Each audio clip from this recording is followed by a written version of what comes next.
Good morning, everybody. I'll give a couple more minutes to get everybody trickling in. And Micah, since you're in here, I was hoping I could ask you to chair this one since we have the most stuff going on in the residential code on this. Sure, you bet. Awesome. Happy to help.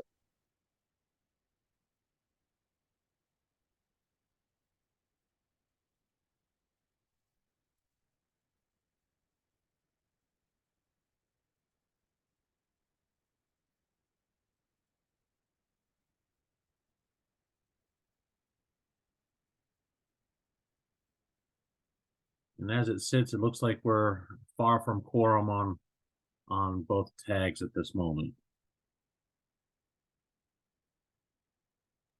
All right, we'll definitely give it a few more minutes and maybe till about 5 after, Sounds and good. do a roll call on both and see where we end up. Then we'll determine what actions we can and can't take. Thanks, Dustin.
Again, for those folks just logging in, we're waiting a few moments to start the meeting to give individuals a time to get on the meeting, and then we'll do a roll call for both the IRC tag and IFC tag members.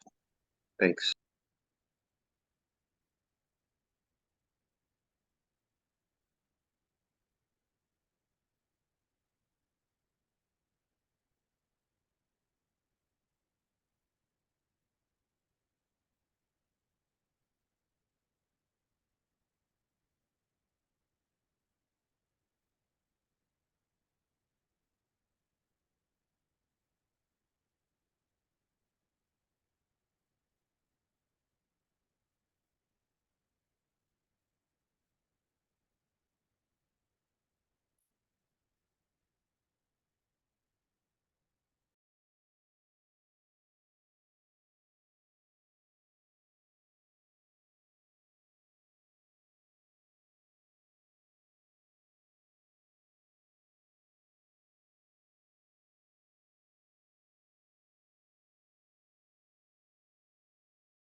All right, I say we kick this off and we'll go from there. With that, I'd like to welcome everyone to the October 4th combined IRC tag, IFC tag meeting to discuss various items, including the updated provisions for family home child care within the IBC, IRC, and IFC, and hopefully to vote on some modified language at this meeting. I know we've been working at this for quite a while, so I appreciate everybody's time, and see if we can't move something on to the full SBCC meeting that will be occurring October 20th, I believe is the date for that. So again, welcome, and I will turn over to Dustin or some other SBCC staff, I think it's you, Dustin, to do a roll call to see if we can come up with a quorum on either tag. Be great. Thanks, Dustin. I think you're muted.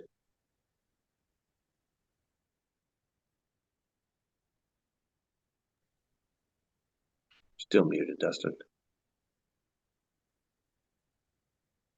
Thank you. We're going to kick it off with the residential tag, and we're going to start with Micah Chappelle, who is here. And then we will further on to Annie O'Rourke, Quinn Tai,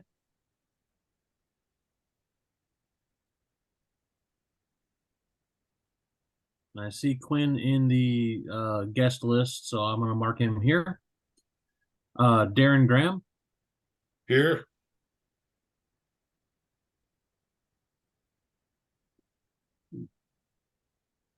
Then Todd Short.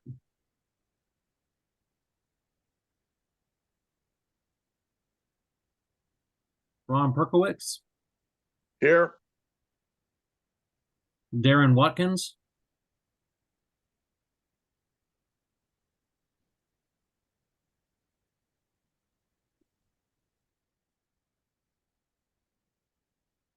I see him in the guest list and he's unmuted. I'll mark Darren as here. Michelle Yee.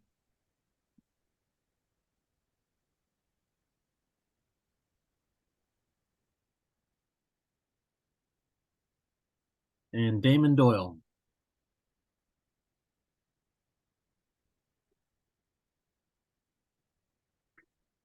All right. With that one, we have a quorum of the residential tag. And moving on to the fire tag, we got Tony Doan. Here. Zach Tuck.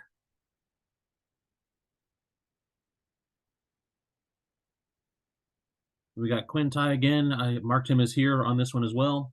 I'm here. Corey Thomas.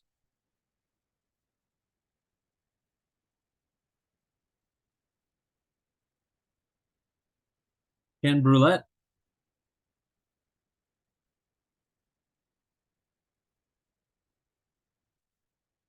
Mike Six.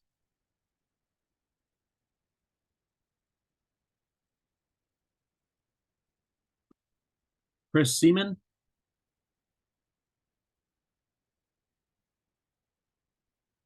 Dave Cookott. Present. Ricky Campbell. Present. Roger Hiringa is going to be in at 11 and will have a hard stop for himself at 12:30, so I'll keep an eye out for him joining. Kevin Marr.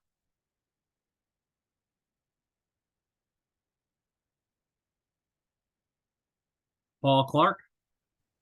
Here. And that brings us, we got one.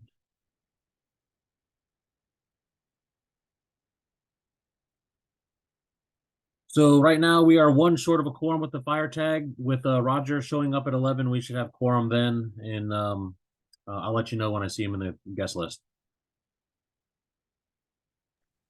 Excellent. Thanks, Dustin. Thanks everyone for taking the time to be here today. With that, I would like to move into the welcome and introductions on the agenda. And again, I am Micah Chappelle. I represent code officials on the SBCC, and I am the IRC tag chair. With that, I would like to pull open the participant list, and maybe I'll just call names, but no, I'm not going to do that. That's going to be too much difficult. If you wouldn't mind taking the time to unmute, just kind of jump in and introduce yourself for those folks that want to be introduced, and let us know who you are, and we'll go from there. Ardell, thanks for raising your hand virtually. Hi, my name's Ardell Jala. I'm the building official for SDCI, Seattle Department of Construction and Inspections. Thank you. Thanks, Ardell. Tyler? Good morning again, everybody. I'm Tyler Farmer. I am Rules and Policy Program Manager with the Department of Children, Youth, and Family. Good to see you all again. Thanks, Tyler. I'll just go the virtual hands, and then from there we'll open it up to the floor. Jen? Hi, I'm Jen Iluk. I'm a building plans examiner for the City of Bellevue, and I am on the IRC tag. Thank you, Jen. Tom? Oops. Yeah, my name is Tom Handy. I'm Whitman County Commissioner representing the eastern counties of Washington on the SBCC. Thank you, Tom. Ricky? Yes, my name is Ricky Campbell. I'm with UA Local 699 Sprinkler Fitters out of Seattle, Washington. I am on the IFC tag. Thanks, Ricky. Anjali, I see you raising your hand, but not a virtual hand. I don't know why I don't know how to do the virtual one by now, but I'm an architect in Seattle, and I do a lot of childcare work, both in the commercial and a little bit in the residential code. Okay, great. For those folks that need to know that, the virtual hand raise is under the reactions item in your little menu bar at the bottom, I think, of the Zoom meeting. If you want a virtual hand, you don't have to. You can just wave, and if you're on video, I'll try to see you. All right. Anyone else would like to unmute and introduce themselves? Feel free to do so. Darren Ron. Watkins with the Realtors. Thanks, Darren. Ron Perkowitz, Inspection and Permit Services, private inspection company, past building official in Kitsap County for 24 years, past chairman of International Conference of Building Officials, member of the first ICC Board of Directors, past two-time president of the Washington Association of Building Officials. So I'm kind of the old guy and historian in the group. Thank you, Ron.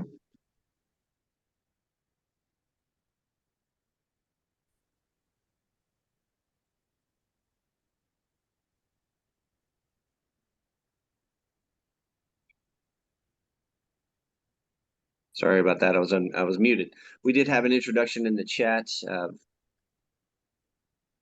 Ashanti, and if I butcher that, I apologize. Representing Cascadia Deaf Nation, a social co-op with various services that work to improve the quality of life of BIPOC deaf communities in Washington State. They're located in Bellingham, Washington. They indicate I am an ASL speaker, not accessing the video relay services at the moment. If you do need any assistance, please let us know. And thank you and welcome. All right. One last call for anyone else. Yeah, Darren Graham with BHC Consultants. Thank you, Darren. Second, Darren.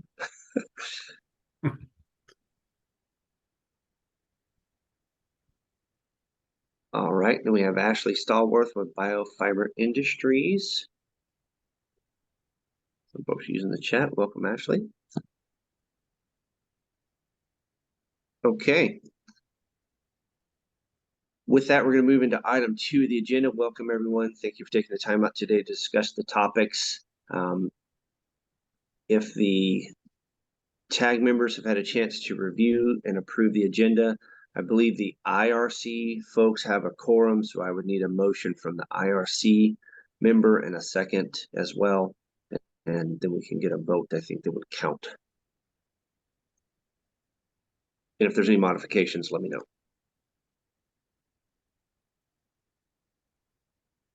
So moved. Second. All right, we have a motion and a second for review and approve the agenda. Any discussion necessary or modifications? See none. All in favor, please say aye.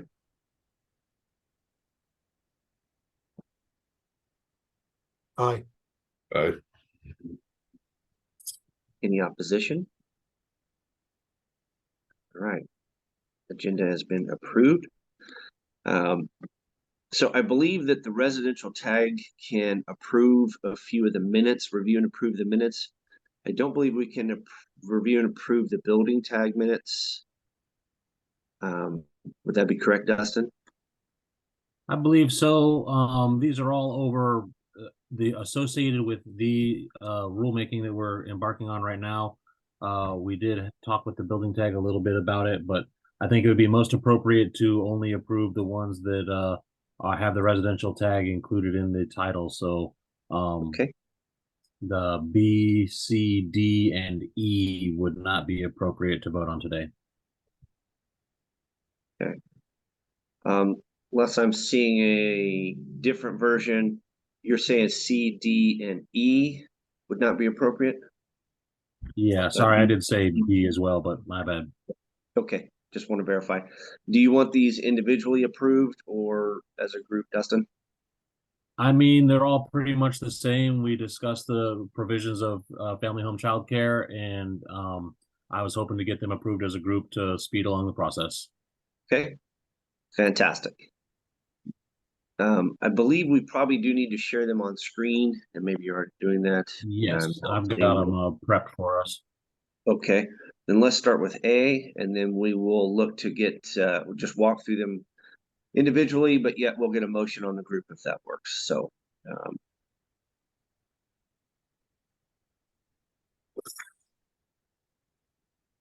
this is A from the IRC IFC tag of 7/12 of 23.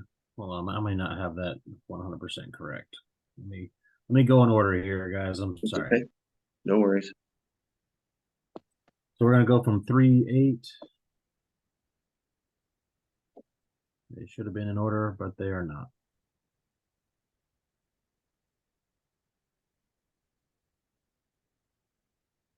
While Dustin's pulling those up, hopefully the tag members have had a chance to review those. Are there any questions, modifications, or changes to the 3/8/23 building fire residential tag minutes?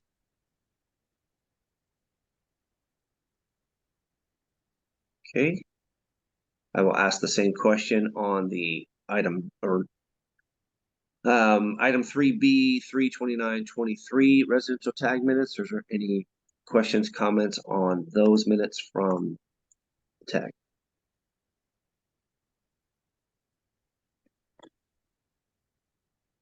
Excellent.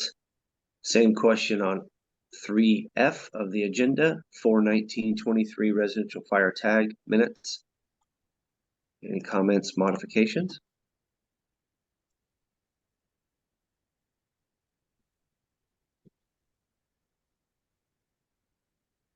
All right, same question for item 3G 5/10/23 residential fire tag minutes.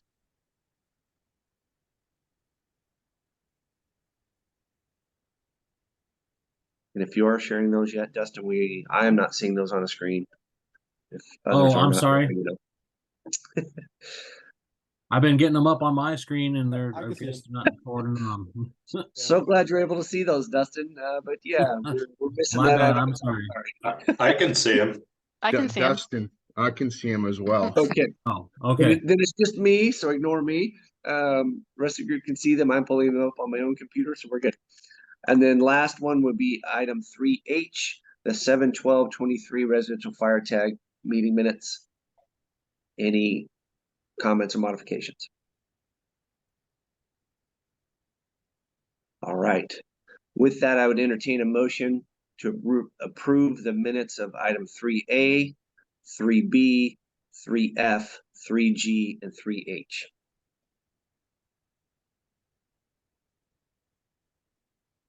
So moved. Thank you, Darren. Second. Thank you, Jen. Any additional discussion? Just gonna say no. All right. If all those in favor of that motion, please say aye. All right. Aye. Fantastic. Any opposition? And then before I should ask it, any abstention? I've missed that one before, so. Hey, Micah, maybe this is a procedural question, but since Dustin mentioned my name for the IRC tag, but Jen is the primary for me, I'm her alternate, so I'm guessing I'll be abstaining at this point for IRC, and since the IFC tag doesn't have a quorum, then there's nothing for me at this point. Okay. Thank you. Another procedural point is, I think we've had a couple more people come on. Was Zach Tuck counted in the original IFC attendance? No, he was not. So he is currently in, so it looks like the IFC has a quorum, is that correct? Yes. Excellent. Thank you for catching that, Dave. With that, I will ask Dustin to share item 3E on the agenda, the 4/12/23 fire tag meeting minutes. I have a hand up from Ardell. Point of clarification, does Quinn moving off change the quorum for the IRC tag? I don't believe so because Dustin only mentioned me and not Jen. And then since Jen is here, she's taken that Right, spot. but we've got Micah, Jen, Darren, and Ron. Who is the sixth? Sorry, I missed that. We still have the quorum for residential right now. Thank you. Great question. Thank you. All right. And with that, are we seeing the 4/12/23 fire tag minutes for the fire tag groups? Yes, that should be Yes. up now. Great. All right. And then I'm assuming the fire tag will also need to approve F, G, and H. So I will ask if there's any comments or modifications from the fire tag members to the minutes for 4/19/23, item 3F on the agenda.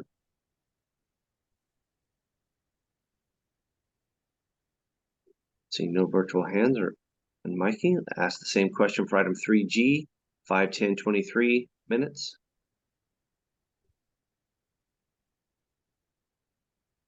And then 7/12/23 minutes. Excellent. With that, I will look for a motion from the fire tag members to approve the minutes from 4/12/23, 4/19/23, 5/10/23, and 7/12/23. Dave Cocott, I move that we approve the minutes. Second, Quinn. Thank you, Dave and Quinn. Any additional discussion? Great. All those in favor, please say aye. Aye. Aye. Aye. Aye.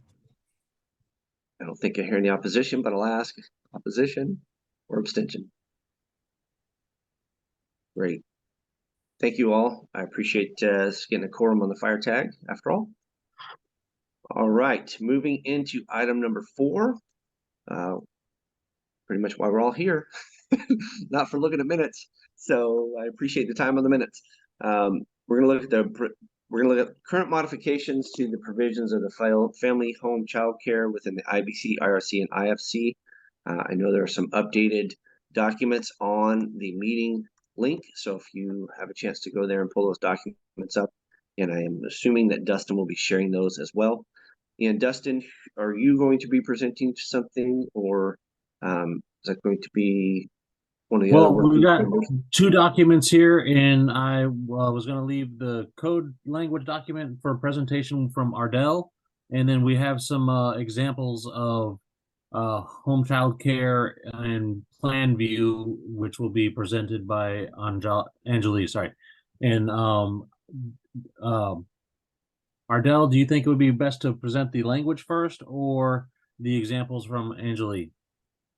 I think it would be helpful to go through, recap the direction that we were given by the tag in the last meeting. And then prior to doing, I'll give an overview of the 3 options and the language that was developed.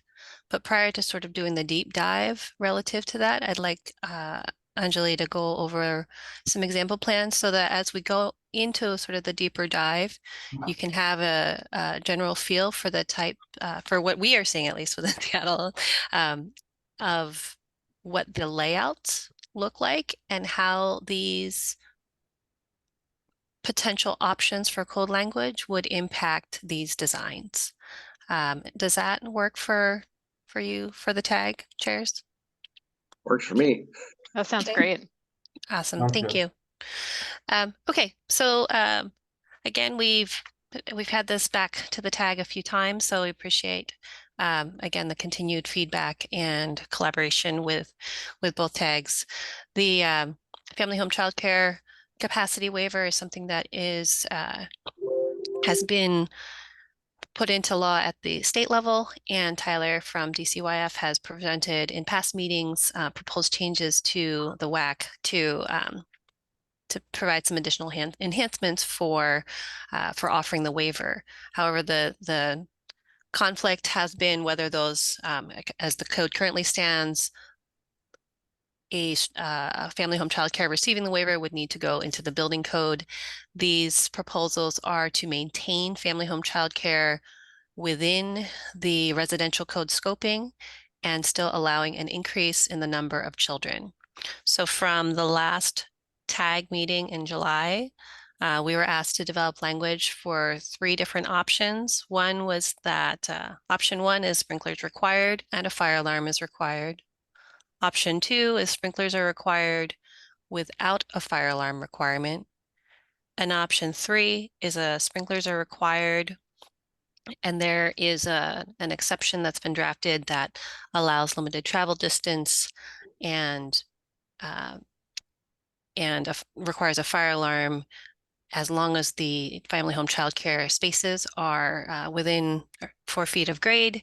And then if you met that exception, you would not be required to have sprinklers.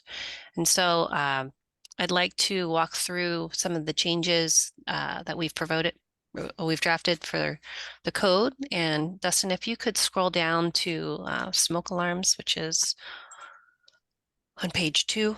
So we have not changed the existing provisions.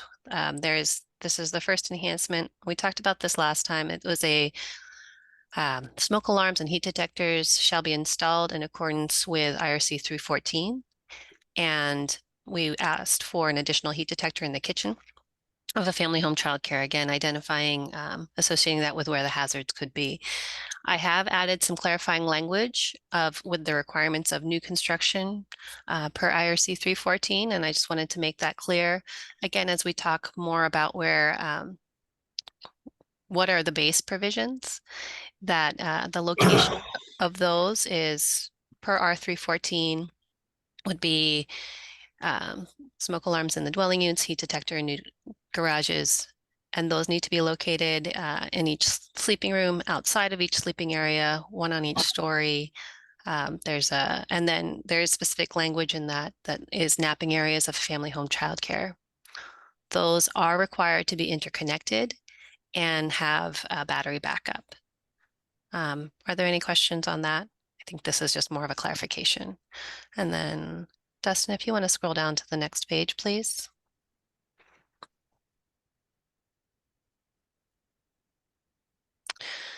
So again, we talked about having 3 options for the tag to consider. The language has been written to only apply when you are using the waiver, and that's for 13 to 16 children. We've discussed further with DCYF, and we are not proposing to go any higher than 16 with any of these code change proposals. So the first, we've got some feedback. I'm not sure on who. Okay, so the first option is sprinklers required without any exceptions, and also that a fire alarm is required. And so this is, you'll see the fire alarm in 331.2.2 and 331.2.3 is a 13D system. The second option is sprinklers required, again, without offering any exceptions to that, but we would not have the fire alarm requirement. So Dustin, if you could scroll down to the green. And these are color coded just for ease of distinguishing the options. So option 2 has the language around the sprinklers and does not include the language for fire alarms. And it is the comparable language. A residential sprinkler system shall be provided throughout the licensed and non-licensed childcare areas in accordance with NFPA 13D. And then option 3 is, again, sprinklers required, but it does offer an option, an exception. So if you could please scroll down.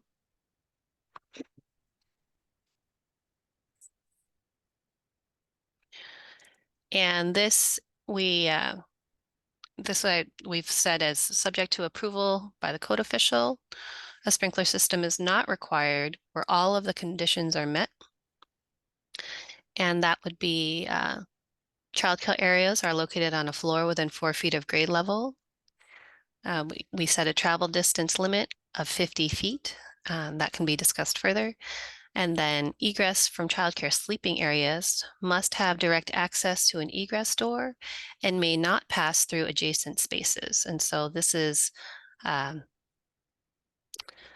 while we talked about a limit on the travel distance, this is an additional criteria on the access to exit doors. So how many spaces, like they shouldn't have to travel through a kitchen or through another area to be able to get that exit door. And then the last one, all required egress doors shall meet the requirements of R3 11.2. That gets us latching. And then the last one, an approved fire alarm system is required. So that's the suite of potential options. Again, option 1, sprinklers and fire alarm. Option 2, sprinklers only, no exceptions. Option 3, sprinklers with an option for an exception that's somewhat similar to the IBC's exception that would allow the childcare area located on grade to have just the fire alarm. So because they're being provided direct access to egress, pardon me. And with that, before we go into discussion, I'll pass it over to Anjali. Thank you. Thanks, Ardell. So I'm going to show 2 projects. These are recipients of some city funding, and neither one can, they're both capped at 12, but just to give you a sense of what an urban family childcare looks like. So let's look at the family home care example, urban. I've scrubbed all the information off of these. So this is an existing residence. You can see it's a pretty modest home. There is a site plan. I've scrubbed everything, so if you see white patches, it means there's identifying information.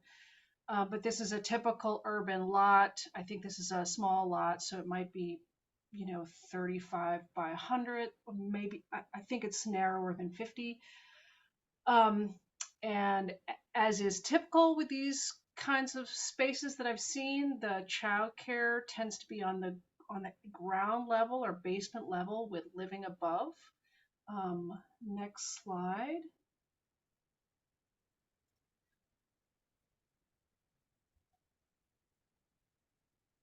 And you can, this is lot coverage. We can keep going. We don't need to, okay. So what we're seeing is, egress is pretty direct. These are small buildings on small lots. So on the right-hand side, you can see there's a main entry door on the level here. You know what? I can annotate. So here's the main entry door here. This space, the main space, has been opened up to allow for kind of free flow of kids. All the adult spaces are kind of tucked to the side. And there is egress, from there's communication between these 2 rooms, and there's egress out. You have a front yard, over here, and a rear yard here. And you've got one means of egress coming along the house, and the other one going back through the house. So that's something that should be everyone should know, because there's an existing stair. This is pretty typical. Next slide, please. Can I clear all my annotations? Yes. Okay. So in the city of Seattle, this is required. Anytime a building like this goes in for a permit, if it's not already been kind of brought up to current residential code standards, it does get a look.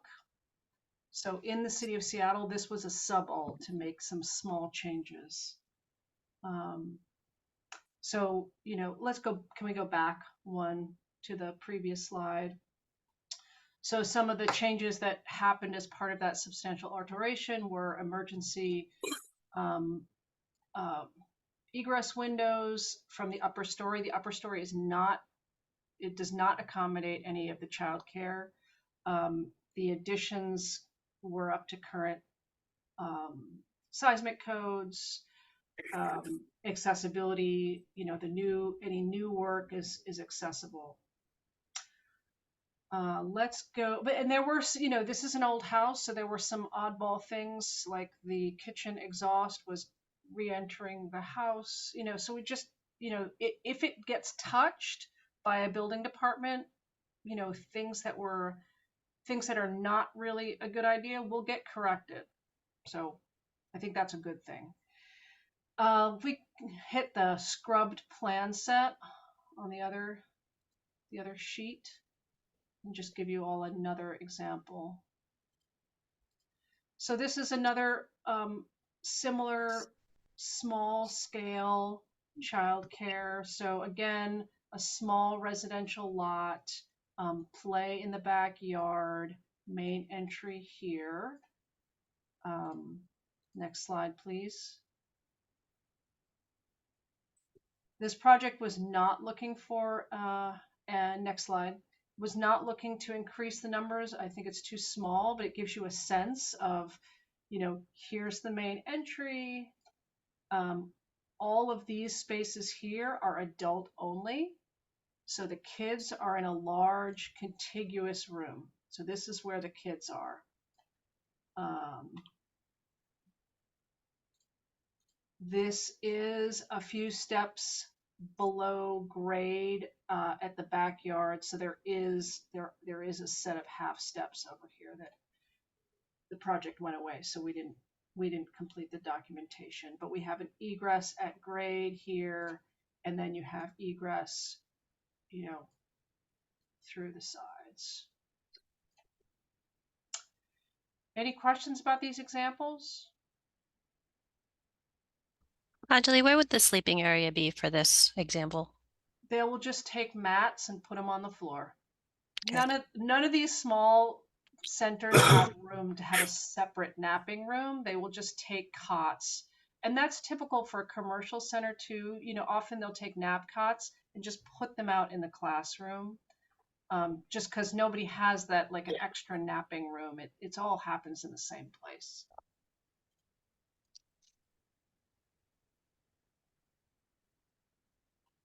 Okay. Excuse me. Thank you. Right.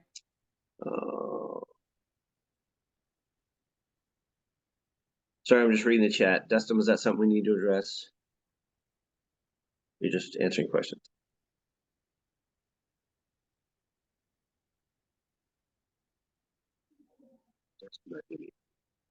No. All right.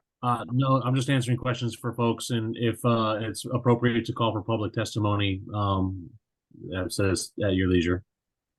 Okay. All right. Coming back to Ardell, we kind of gave the background and the examples here. Do we need to go through the options? And then once we get through those, then I believe it might be appropriate to open for public comment for sure. Or do you feel you've adequately addressed the options? Okay, and I'll let you take over again, please. Progress.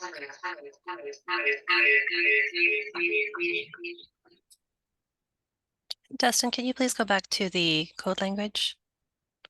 So the option 1, please. So scroll up to the yellow. And I can allow you to share your screen if you would like to drive yourself if we're making any modifications here today. Or I can drive. Sorry, I went too far. Either way. I'll run it for now. Okay. So I don't know if the tag has a preference for the order to hear these. I'll just go 1, 2, 3 unless you direct me otherwise. The manual fire alarm system and the sprinklers is option 1. And this would, so right now these are sort of in order of the most restrictive or the most most requirements down to the least requirements. So option 1, sprinklers, no exceptions with a fire alarm. And this is where I'd like to ask the tag to, you know, again, we talked about section 907.264 is for an I4 occupancy in the IBC. It does provide an exception for occupant loads under 50, and that per prior tag discussion, the intent was that in this option that exception does not apply. This, I did reach out to a few different tag members for some help with the language, and so that was Chris Seaman, Jen Eliak, and also Dave Kokot, and they've both given very helpful, constructive language just on the language itself. So, not necessarily giving a voter direction. So, what I'd like to sort of pass it to Jen, if it's okay with you, to talk about the language of the fire alarm system and the potential conflict there, or for lack of direction. Yeah, so I went to that section in the IBC to read through it, and it is specific to I-4, and there is that exception. And so my first question was, okay, well, these will always be an occupant load under 50, so does that exception apply? And again, it is so specific to I-4 that it just felt like it wasn't, I was just confused. It didn't really tell me the fire alarm that's wanted. It was sort of trying to just smush it in with the I-4, it felt like. So I wasn't clear what kind of a fire alarm we actually want, and I just thought that exception would be open to interpretation, and therefore no alarm would ever be required because these would always be under 50. So I guess my suggestion was just, can we point to the other section that has the details of the specific fire alarm that's desired for this use? Thanks, Jen.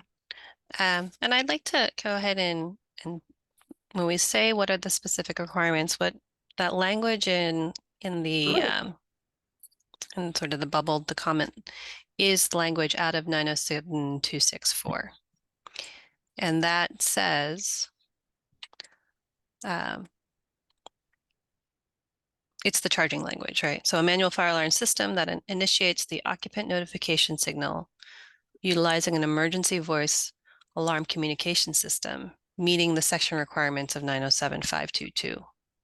So if in this option where an alarm is required, what does the tag want? When you say manual fire alarm system in a residential family home, childcare, what would be the base requirement? Do you really want emergency voice alarm communication systems? Or is the space is small enough that we wouldn't be seeking that? Do you want a manual fire alarm system, and who is it notifying? So I'm going to pass it back to you, Micah. And Okay. I definitely would like to open that up to the members of the IRC tag and IFC tag.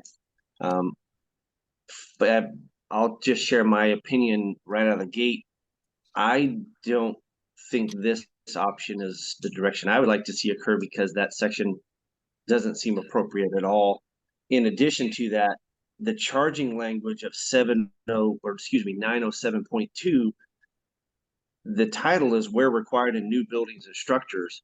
So I'm not even sure. I mean, even if you get to this section, I'm not sure you get to this section if you were coming through the IBC. So that'd be my 2 cents. And then please chime in, IRC tag members and IFC tag members. And again, we will allow some time for public comment, but let's hear from the tag members first, please. And just jump in.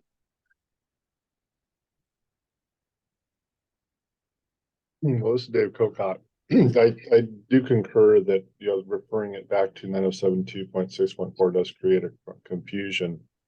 I think that the basic intent we want to have, what a manual system is, just so we're clear on this, it is not activated by sprinklers. It's not activated by the detectors so much as it is a manual pull that somebody has to take action to be able to operate a system that will notify people by either a buzzing or an alarm. It is not a voice. I wouldn't suggest an emergency voice. That's a cost that I don't think is necessary for this. But it would be a manual path of notifying the people in the building if there is a fire. There is no connection to anything exterior of the building. It is just to get people out of the building as quick as possible. It's not something that I'm very happy with. In the city of Spokane, we do not have manual fire alarm systems. So we would have an ordinance that would change that to automatic anyways. we think that if the building is provided with sprinklers, the sprinklers should be activating the alarm system automatically, so it doesn't require a third party to be able to operate the system. So that's just my comments. Thank you, Dave. I like that as well, that if there's going to be an alarm, that it's providing that notification and getting dispatch going. I think you'd want to be careful about accessibility requirements and also being within the reach of a young child, just because there can be nuisance calls on the manual pulse. I think that, that I concur that as a potential, but there are covers you can put on the pull stations so that it's not something that somebody can really easily get into. And we have it located so that it's more applicable where an adult would be getting to it. It doesn't necessarily have to be in the area of daycare, for instance. So the children wouldn't necessarily be located near that.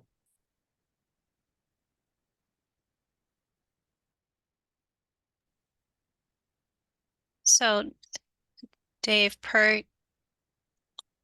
would revised language potentially be then a manual fire alarm system?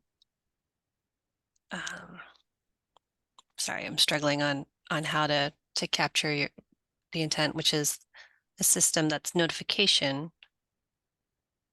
within the home. But would the smoke detectors, like, so above and beyond the smoke detectors, is that correct? That is correct. Because smoke detectors are going to be in the areas downstairs. Yeah, there is some question on the interconnection. Are we connecting it to the existing alarms? The existing alarms may not be even interconnected. So somebody in another part of the house may not even hear that there's a alarm going on in the building. So I think that's my point of clarification from the smoke section. So Dustin, can you scroll back up, please? This would be a retroactive then, in my opinion. So if you said smoke alarms and heat detectors shall be installed in accordance with the requirements of new construction, that would get the interconnection. Well, I kind of concur with that, but it doesn't say throughout the entire structure. So if they were putting smoke alarms, heat detectors in the areas for the daycare, does that also mean that that intent is that all the rest of the existing house has to have a new fire alarm system put into it? That's up to the tag, but that was our thought, was that you would upgrade all the smokes in the home to be interconnected.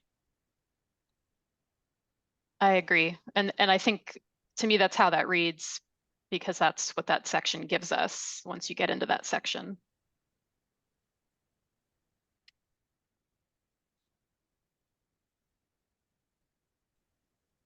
Hi, Micah. This is Todd Short. Hey, Todd. Hey, Go ahead. I got a question. When you say the sprinkler system is in the care facility, are you trying to say that it's only required to be in the areas where the home is being used for daycare? No, so the language that we've put in the sprinkler section, actually that feedback came back from Chris Seaman, was that it currently said, it originally stated original residential sprinkler system shall be provided throughout the entire building. And I've revised it to throughout the licensed and non-licensed childcare areas. So throughout the entire building, but wanted to be more sort of specific that it is in both the childcare areas and the residential home. So throughout. Okay, so that's the intent. So, and these are in single family homes because the IRC sees these daycares in the home as being the same as a single family home. So if that is full coverage on the residential fire sprinkler system, and you're asking for the updated or current code requirement for smoke alarms, that's the alarms in each bedroom, each floor level, the garage heat, and possibly a heat in the kitchen, then the only aspect I think you're not getting is an automatic call for a dispatch, which at least from my perspective, with a full sprinkler system and an updated smoke alarm system, most people are using their phones anyway to call 911. I guess I'm not as concerned about that automatic or the manual system being able to dispatch somebody automatically. That's just with the sprinkler system, with the updated smoke alarm system. I think we've come a long way. That's just my opinion. So I think this is always the hard challenge that we have, where we haven't even decided which option we really are supporting. And so, like, if we are going to have an alarm system, I have opinions about what should be in there, but I'm not even yet convinced that we definitely need that alarm system. So I don't know which cart, if the cart goes before the horse now or what. Yeah. But So with Jen, my Yeah. comment on that would be, why would we allow a family home daycare to be in a single family home that did not have a current smoke alarm system? That's required in every home. I mean, I think that just seems fundamental from my perspective. I guess I'm just saying I wouldn't add an additional manual fire alarm system. Okay. Yeah, to clarify, Yeah. I was explaining what the manual is. I'm not really a fan of the manual either, but just explaining that I think that was what the intent was. It's not something that I've been supporting. Okay. Yeah, Thanks. I agree everyone. with that. Hey, Micah, Let's- and just a clarification. I know that the term single family was thrown around, but the last meeting that we had, we talked about this in duplexes, potentially in duplexes, and other types of, IRC structures. So it's something to consider is what we talked about last time. My other question, and this is more about being consistent with the code language that we adopted at the state. I know that you guys put down fire sprinklers in accordance with NFPA 13D, but the rest of the code in the IRC also sometimes will point to P2904. I thought we talked about that briefly last time, but I don't remember. But I also recall that because that is an alternative within the IRC that we would allow for Correct. sprinklers. So that would be a correction. And that's actually a given because they're both mentioned and approved in both documents. So I think that's a non-issue. But for clarity's sake, you can certainly put in the P2908 section. Since we're at the section right now about just alarms and heat detectors, can we maybe like suss out the language here before we move on to the options? Because I did have a couple things there. So yeah, whenever you're getting a building permit for an alteration, which these likely would have that already, then yeah, you are getting the smoke alarms and in the interconnection. You're just not getting necessarily a heat detector in the garage because that's only for new garages. So I think that's the only thing we're getting with the for new construction language is that heat detector in the garage. So maybe we just specify the heat detectors that we want. And there's likely multiple kitchens. So this is the kitchen. And I would say in all kitchens, there could be 3. There could be one in the childcare, one in the living, and one in the attached accessory dwelling unit. So, do we want them in every kitchen that the home has? I would concur with that. So I can make a change to that prior language here to state provide an additional heat detector in all kitchens of the home. Would that, or in all kitchens, period. Or in each kitchen. In the building. In each kitchen, in each kitchen. Yeah. I like that. And then strike of a family home childcare. So it'd be provide an additional heat detector in each kitchen. Okay. Thanks, Jen. Thanks all for that. I think after this, we should walk through the options and then maybe make an open to the public comment or open public comment on those options. And then have the tag maybe work through some additional language on one we prefer. That way we are cognizant of everybody's time, especially if we're working on an option that's not viable or doesn't want to be moved forward. Thanks for the question, Darren. I don't think we need to formally make an approval to amend this language until the end. Then we can kind of approve the entire package as we propose on the screen. Does that help, Darren? Let me know. Thanks. Okay, if you want to scroll down to the green option, and we'll have, this is where we've only included the sprinkler language. And so in accordance with NFPA 13D, we can, sorry, I'm trying to open my residential code, modify that to include reference to P2908.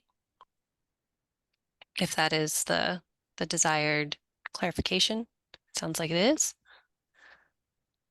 And then I'd open it to the tag for discussion on the language of, you know, throughout the building, throughout the licensed or non-licensed childcare, you know, where NFPA 13D doesn't require sprinklers in the garage or attic. I just want to get clear direction on when we specify the sprinklers here. What is the extent that the tag would like to see?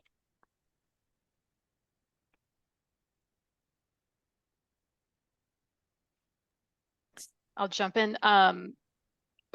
Can somebody explain to me what a non-licensed childcare area is? Is that a thing? Or is there only licensed child? That's fair. No, Okay. I'm fine. I'm totally open to language here. I was trying to get Okay. throughout the building, No, but wanted it to be clear I'm not to trying the to be a smart providers ass. where. I'm not trying to be a smart ass. Yeah. I was just making sure that if that was that a distinction of there's. And I concur Yeah. because I Okay. read this language more and more I read it. They're going to say, well, it's only the childcare areas that are going to get sprinklers. And we can go back to the original language throughout the entire building. And I see the challenge with that, right? Because then we're saying like, well, what about the garage? Because if that's part of the Not in the building, but standard. it's not, right, exactly. I can chime in on that. Hi, Tyler Farmer here, again with the State Department of Children, Youth and Families.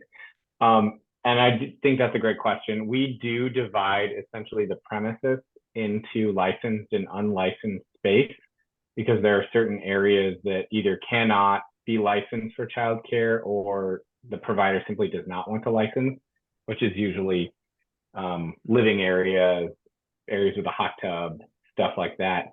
And so the way this reads with licensed and non-licensed childcare area, the way we would read it is the whole premises is potentially a childcare area, but unlicensed space, or sorry, I shouldn't say potentially a childcare area. The premises is, we would consider a childcare area, but certain subsections of it are non-licensed childcare space. So the way we read this is that would mean the sprinkler system would just be throughout the entire structure, basically. So the licensed and unlicensed space.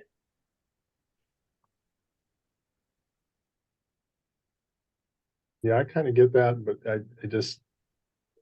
we're basically, that's not the language that we would necessarily use. We're going to basically, it's going to the childcare area and the rest of, basically it's the entire building is what I think we're basically what we would say.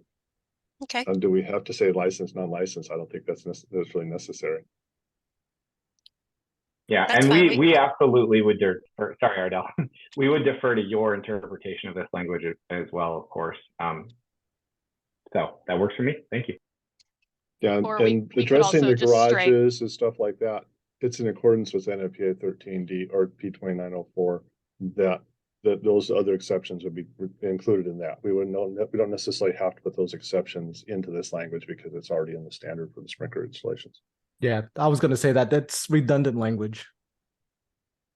So then actually, if we just struck the word childcare and it said licensed and non-licensed areas, Would that be more clear? And so, because I think when we say entire building, it's almost an overreach, and because it's not really the entire building, but it's throughout the whole thing, except for the garage. Or we just say residential sprinkler system shall be provided in accordance with NFPA 13D. Yeah, Yeah. I think that the That's fine. additional clarification, though. I think that's what Quinn was, that- was implying. You're right. Like But somebody might read that to say, oh, so the child care, because these provisions are all about the child care area, unless we really specify, oh, also, like each kitchen, not just the kitchen in the child care area. So I don't think we can lose that clarification that it includes the living space. But it's everything not, else. because if it's being referenced, you go to the references, it will include all that. So that's what I'm saying, is that it's redundant language having it in this sentence. Because if you just reference P 2904, I'm not in the 13D right now, but 2904 does specify where it needs to go. So I don't think we need to really specify in this section where it has to go, because it's just a reference, I think, should be sufficient. Okay. I concur.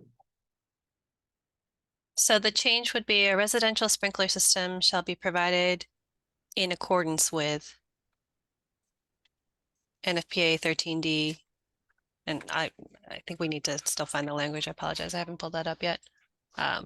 To include the P2904 reference. Is that correct? Is that what I'm hearing from the tag?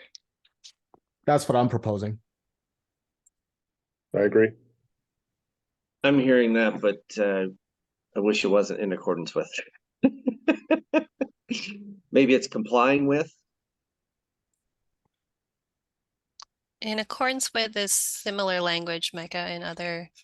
Oh, I know, but it's not. We're Yep. trying to move away from that in accordance with language to where it would be more specific to what it has to comply with. But again, it is elsewhere in the code, but we are trying to. We could move say from in compliance with.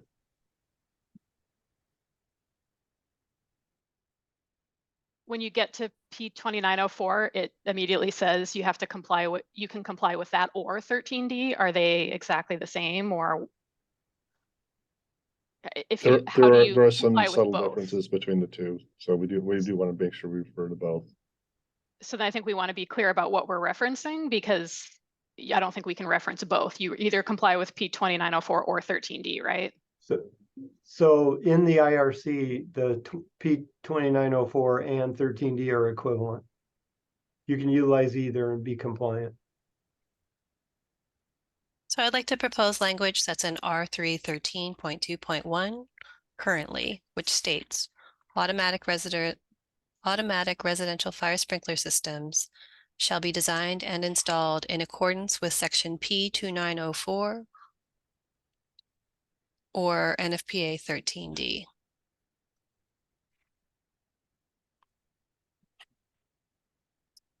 Right, that gets us there.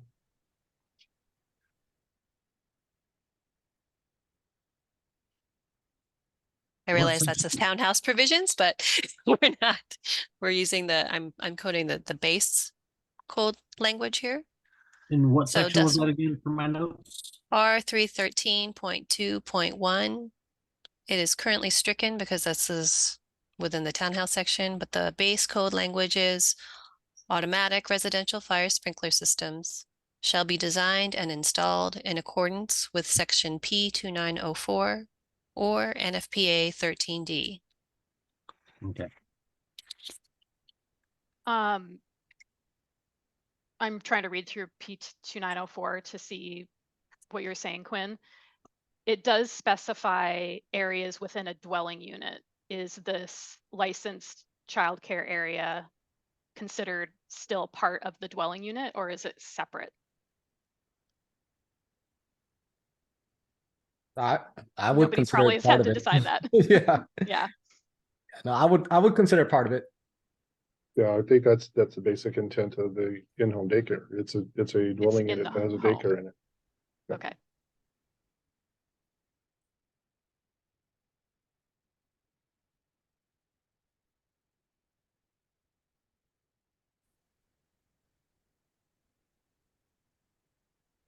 And forgive me for not making the amendments to it right this second. It's hard to keep all the verbiage and type it all and get it all done at once. So I got notes to change that here as I have time.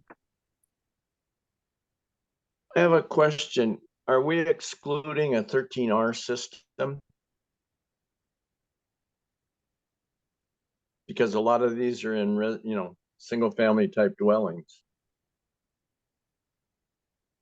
It doesn't exclude it. It establishes a minimum, and as a jurisdiction enforcing this, I would permit a higher system always. I agree with that. But isn't maybe I'm confused here. Isn't an R lesser than the D, or am No. I backwards? No, it's backwards. The 13D system is designed for 2 heads operating, 13R is 4 heads. So it's actually a little more robust. It does exempt out certain areas such as attics and things, but it's a more robust system. Also requires a fire department connection, which a 13D does not require. Thank you.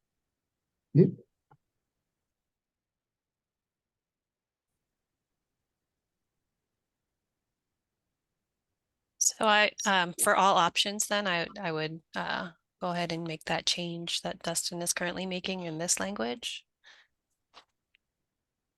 And Dustin, I've put it into the chat as well. Gotcha. Thank you.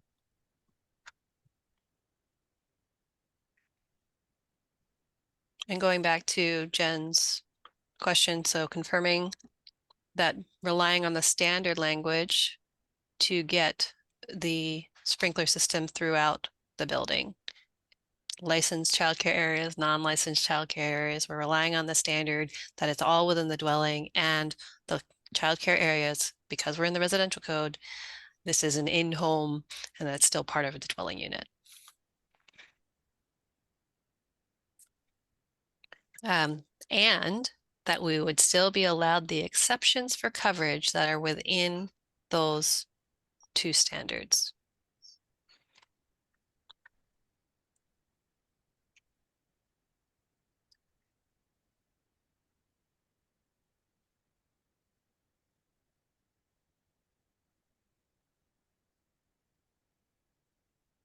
Ardell, one of the things we may want to at least consider is there are IRC built townhomes which have individual dwelling units where they might be over 5 units and not be provided with fire sprinklers. And would jurisdictions allow for one dwelling unit to have fire sprinklers to accommodate the home family daycare?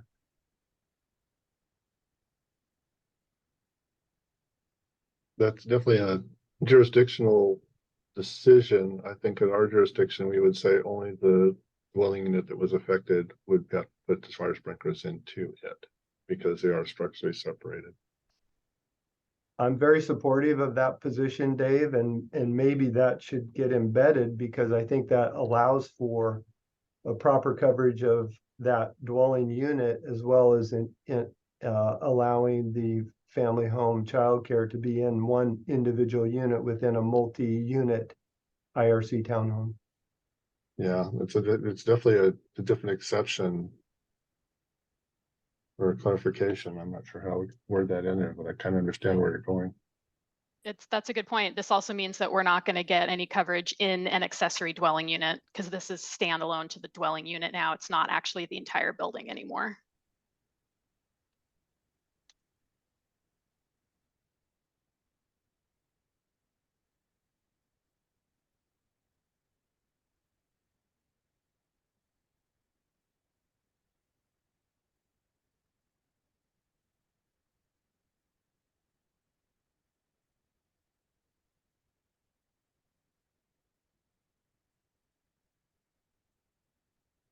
So there was a question by Anjali on to clarify. So if we do not extend sprinkler coverage throughout the entire building, and it is within the dwelling unit itself, then within 2 family dwellings or townhome construction, it would, or a single family with an ADU, then the sprinkler coverage would extend within the singular unit itself. And is that acceptable?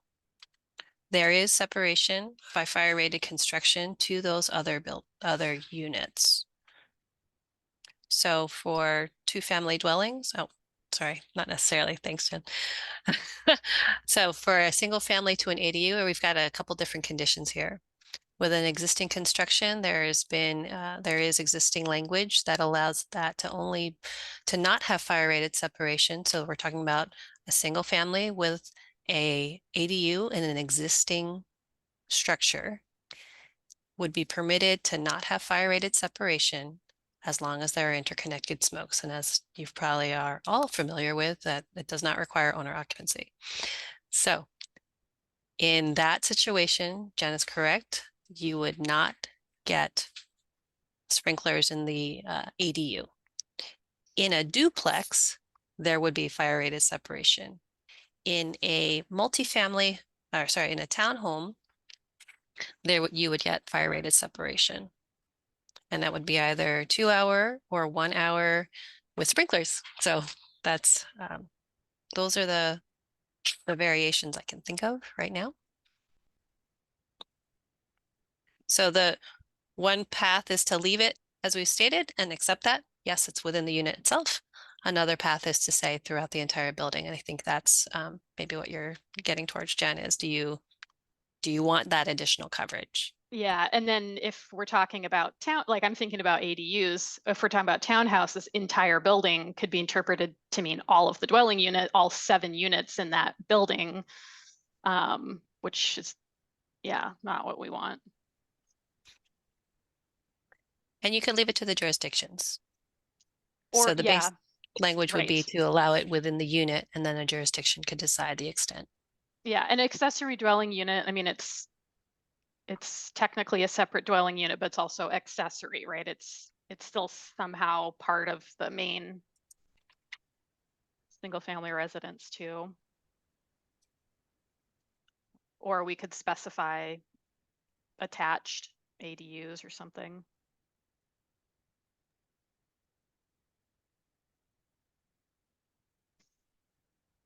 Yeah, I think the ADU throws a little bit of a wrinkle when it's embedded within the existing dwelling unit. 13D and 2904 would probably say it need to be sprinkled because it is accessory to the main structure.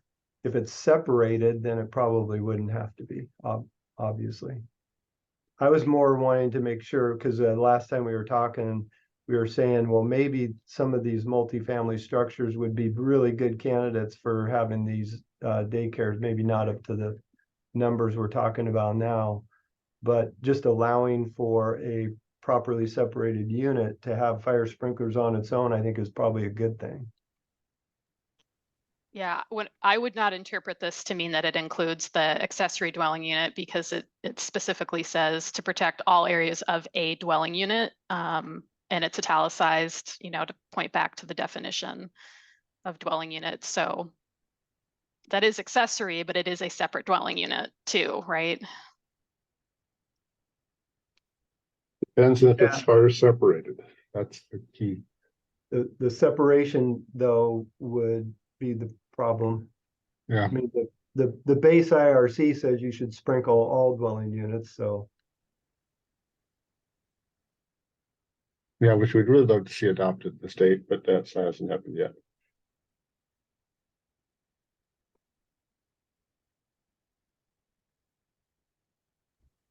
So if a fire starts in the accessory dwelling unit and the smokes are interconnected, which I've so far doing years of plan review, nobody has ever elected to do the 1-hour fire rated construction that I've seen.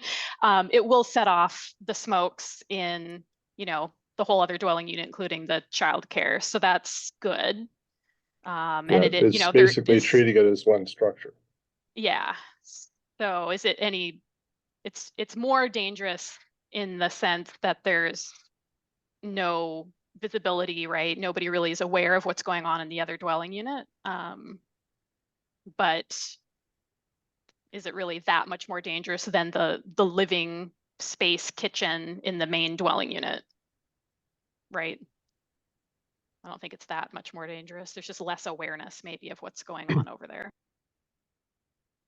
Yeah, that's what I'm looking at. If it's an ADU, it's not fire separated from the dwelling unit that has the daycare in it, then I would say the entire structure has to be sprinkled.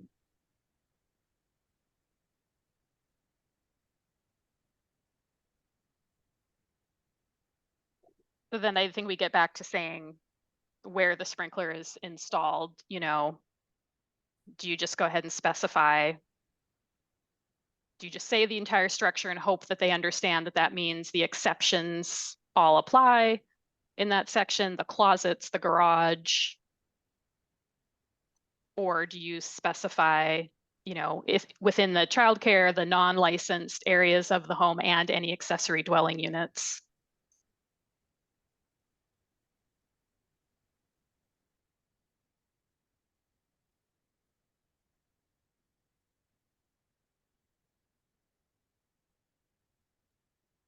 I guess my thought is it's probably a rare instance and it's probably not a bad one just to leave to a local HJ.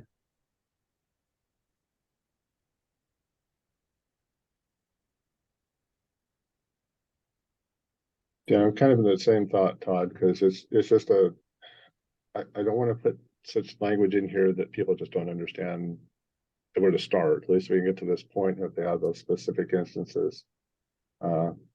We could do like an interpretation for the Delayed Code Council that says what this means here. It's up to local jurisdiction to interpret for their local response capabilities and things, as well as what they may or may want to, how far they want to take it. I would second that. I was going to suggest that too, is the SBCC will do an interpretation, kind of like what they do for other questions from jurisdictions.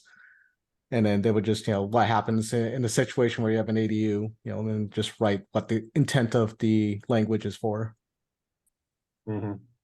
Okay. I'd rather do that out there than in the code itself. It just makes easier sense to me, I think, at this point. Yeah. Just for folks that are on the call's awareness, that may not be fully involved in the SBCC or the code language of what's allowed. Individual jurisdictions are already allowed by the rules to adopt sprinkler systems in all 1 and 2 family and townhouse units, since that's not an actual full code requirement at the state level, but individual jurisdictions can already do that. So that's why some options in here for sprinklers, I think that's why we're discussing those further, and leaving those decisions up to the jurisdiction since that's already allowed by rule. Thanks. And I think some of the questions are being answered in the chat. I know Darren asked about closets. That's part of the exceptions Jen responded to in a further chat, one of the allowable exceptions in P2904. Thanks, everyone. I believe back to Ardell. I believe we are all getting our emergency notification. It is a test. Okay, that stopped. Mine stopped. Thanks, Micah. So to summarize, I think that Dustin's already put in the language. Currently, Dustin, you have it as automatic residential fire sprinkler systems. I apologize. That was language again around townhomes. So Jen's made the suggestion in the chat to make that a singular. An automatic fire sprinkler system shall be designed and installed in accordance with. And that matches the intent, I think, for what I heard in the discussion, which is that we're looking for within the dwelling unit. The expectation is that there's fire separation to adjacent units if it's townhomes or duplexes. If it is an ADU in an existing building and doesn't have that fire rated separation, that there are still interconnected smokes in all of these scenarios. And that is, and then it would be up to the jurisdiction in enforcement to determine the coverage. And also the exceptions of the standards are permitted within this language. So that is the intent of the language. We will ask for an SBCC and interpretation relative to ADUs. Have I covered the discussion? Great. That's if we go with option 2, correct? If we go with option 2. Option 1 or option 2, right? I think that's the language then that gets repeated in all of the options. Well, I'd like to go ahead and consider something at this point as option 1. We kind of are having an issue with that manual alarm system. I think we may have got to a discussion, do we even need to retain option 1 or can we eliminate option 1?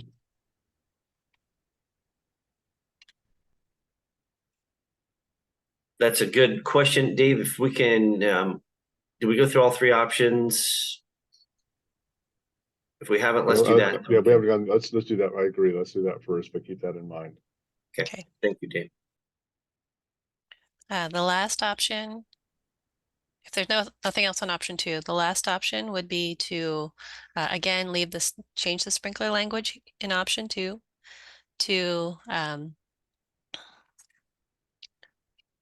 what Dustin just put in, which is an automatic residential sprinkler system shall be designed and installed in accordance with section P2904 or NFPA 13D. This is the option that provides a potential or provides a way to exempt to waive the sprinkler requirement by meeting the exception. And so this, we've written in it as subject to approval of the code official. And so I think this allows a jurisdiction to always say no if you if you wanted to. And it allows the exception that is somewhat analogous to what is in the IBC for under 50. And it's the direct access to an exit. So the childcare areas are located on a floor within 4 feet of grade level is language that is comparable to the egress section above, and is in section 331.1, floors located more than 4 feet above grade level. This is again using, what does the IRC consider at grade? And then item 2 was travel distance. We talked about this in the last meeting. Travel distance from any point within the childcare area to an egress. Pardon me, let me find my language. Thanks, Dustin, for scrolling up. To an exterior door, to an egress door is less than 50 feet. So this I will totally acknowledge 50 feet is made up. It's a good number. It exists in some places in the code. It doesn't relate at all to where I pulled it. So it does exist. I pulled it based on a 60-foot lot and typical home sizes. 50 feet is also, hold on, totally unrelated, but it is the travel distance limit for a waiver on sprinklers in special amusement buildings in the IBC. And really it's what's the time? What's the time that it takes to reach that door? And is it 25 feet? Is it 50 feet? If we are going to draft an exception, what is that distance? Again, we do have staff that are facilitating, and maybe Tyler, you had also previously spoken about planned, about fire drills and your expectation, the DCYF expectation for the time it takes to evacuate. Yeah, I'd love to touch on this one just a little bit. Option 3 is our preferred option, DCYF. The way we see it is it's a narrow exception to a expensive requirement to have sprinklers. We get sprinklers, we love sprinklers. They're just really tough for childcare providers to pay for. And so we want to, in certain circumstances, allow for people who still have a safe facility to be exempt from that requirement. And to that end, we are updating our own WAC rules. I'll just give a little bit of history in case anybody wasn't in some of the previous meetings. Number one, childcare is basically in a crisis. There's not enough childcare for people around the state. It's super expensive, and we are being directed by the legislature to do what we can to increase those numbers. One of the things that came out of that sort of ethos is the 2021 Fair Start for Kids Act, which basically said we can waive the cap of 12 if we create some rules in a family home childcare. We did that in 2022. And if anybody is interested in looking those up, I'll put the WAC in the chat. And basically we promulgated some rules in our WAC They've been in effect for a little over a year, and now we're looking at enhancing those with some new requirements with input from this work group. Ardell and Anjali and Dustin have been incredibly helpful in that. And a couple of those enhancements going again into our own WAC are more emergency lighting, evacuation times within 2 minutes or less, local approval by building officials before we issue a waiver, and capping the waivers at 16. Previously, that number was uncapped, and the agency wants to put a cap on that at 16 now, which lines up, I think, with the conversations we've had here.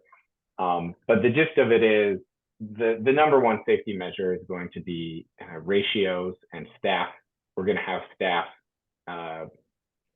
for these kids, and the ratios depend on how many kids are 2 and under, how many kids can walk, et cetera, et cetera. So it's flexible with the type of care you're providing.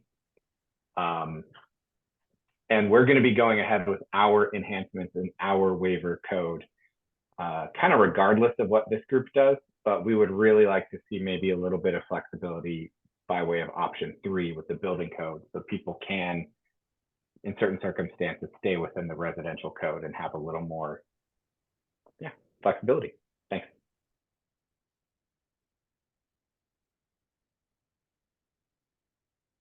Thanks, Tyler.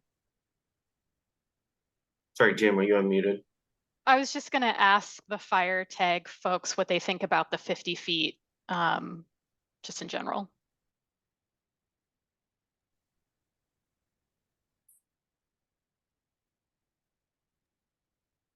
I'll go on this one. I think my question and probably concern is, Ardell, you mentioned it was based on time. Is that time based on all the children being fully awake? Because if they're napping, My temperature. what's that? Oh, because if they're napping, you know how children can be. They'll take several minutes just to wake up. Get cognizant. My only concern is, the time would be longer from napping to fully awake and getting to that egress door. So I didn't go into a daycare and measure, but I do know that, again, it's 2 minutes is the requirement out of the WAC. So yes, they could be napping, but the expectation is still 2 minutes.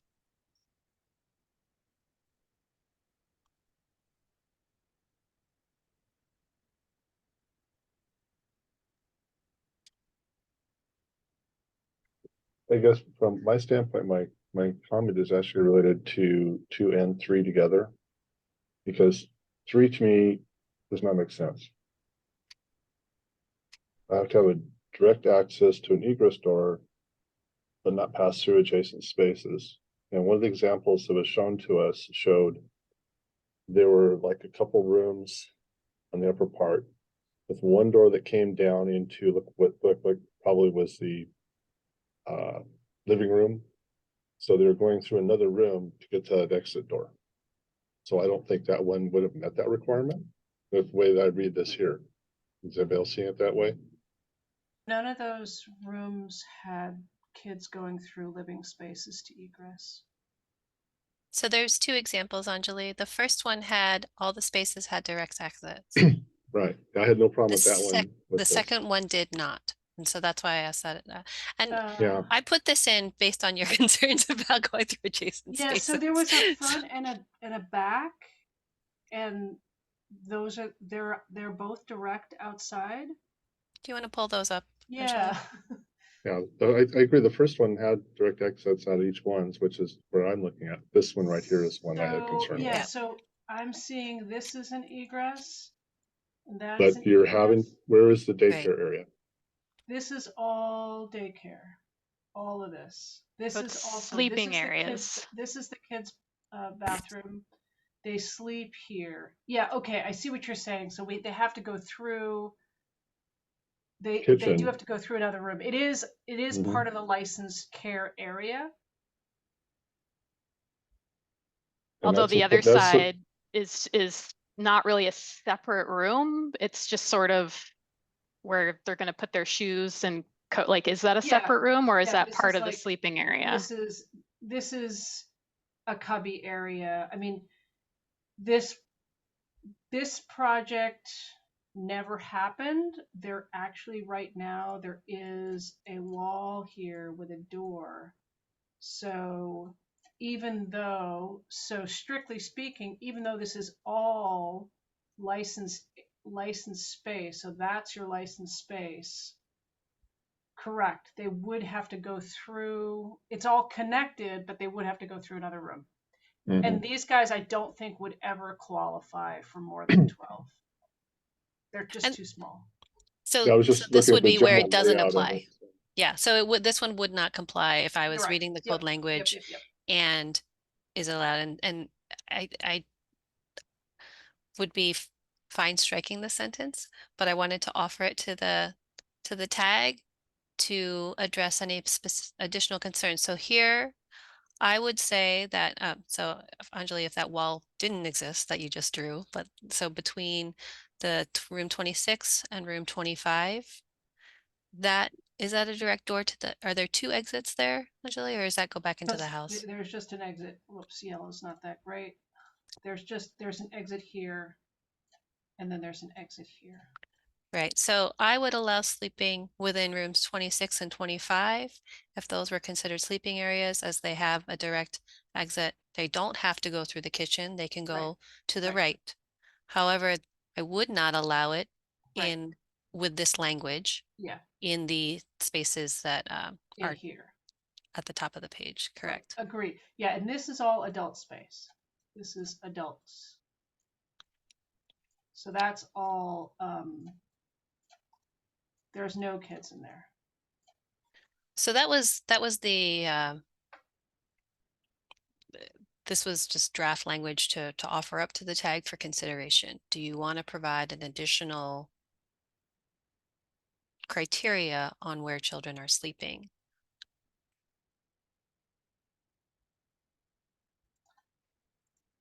In my opinion, it's a lot safer if they're sleeping out in the classroom, because then you can, and also there's a requirement for supervision, like at least audible supervision. Like you can't just like put kids in another room and close the door. I mean, that's just not allowable. There always has to be supervision. What I'm kind of comparing this to is under the IBC, one of the exceptions that they have for sprinklers is if each classroom has a door directly to the exterior, and this tag has discussed this before, with the sizes of the facilities we've been looking at, the examples we saw today, and kind of working with this language, what we're basically showing is that each area that the children are going to be in would be in a space that has a door directly to the exterior. Correct. So I think and that's the biggest hang up for me with this is if I have to have kids in a back room that have to come back out through another space to get out, that the logic of the IBC was that if you had a classroom in a school and it has a direct exit to every classroom has direct exit out, no sprinklers are required because you can get out faster. And if we can get this so that wording follows what the e-occupancies to this, and it's similar to what the I-4 has the same, I think, same exception. That makes more sense to me, and we get rid of the travel distance because I don't want to be the one having to measure that. Sure. So does that need to apply to all classrooms? Or so if we, well, I'm kind of hearing that there's no sleeping rooms. The sleeping rooms are the classrooms for these because they're small enough that where they sleep and where they have their classes, that's going to be the same space. Yeah, they're care rooms. I mean, they're not really old enough for them to be classrooms. They're just rooms that are part of the licensed area. Okay, maybe I'm missing something here. It sounds like some of the conversations are leading to where we're not tying in that they already have to meet the requirements of 331.1 for up to 12 kids, which has doors and egress for sleeping areas and napping rooms. We're adding 3 more children And it sounds like we're getting very, very restrictive to add 3 more children. And then I'm not sure if you know, from my opinion, that we need item 3, because you already have to have the either an EERO, emergency escape and rescue opening, for sleeping areas per 331.1, and or you have to have the door leading directly to the exterior. And now you already, item 3 here on the screen, you're saying you have to have direct access to an egress door. That's not to the exterior, that's just to the egress door. And then you may pass through adjacent spaces for the additional 3 children. So is it just for the additional 3 children, or now is that for all 16 children? Considering you already have to meet requirements for up to 12 children. I want us to be cognizant that we may be getting very restrictive on just adding the 3 more children here. And then it's going to open up a lot of interpretation questions. Is it just for those additional 3 children? Because you already got requirements for the 12 children that you have to meet no matter what. Just some questions there on going down this road of adding additional egress information and other things that may not be necessary and may actually cause more interpretation questions, in my opinion. But there's my 2 cents. I'll lower my hand, go ahead. So Dustin, can you scroll back up to R331.1, please? And Mike is referencing the egress provisions here.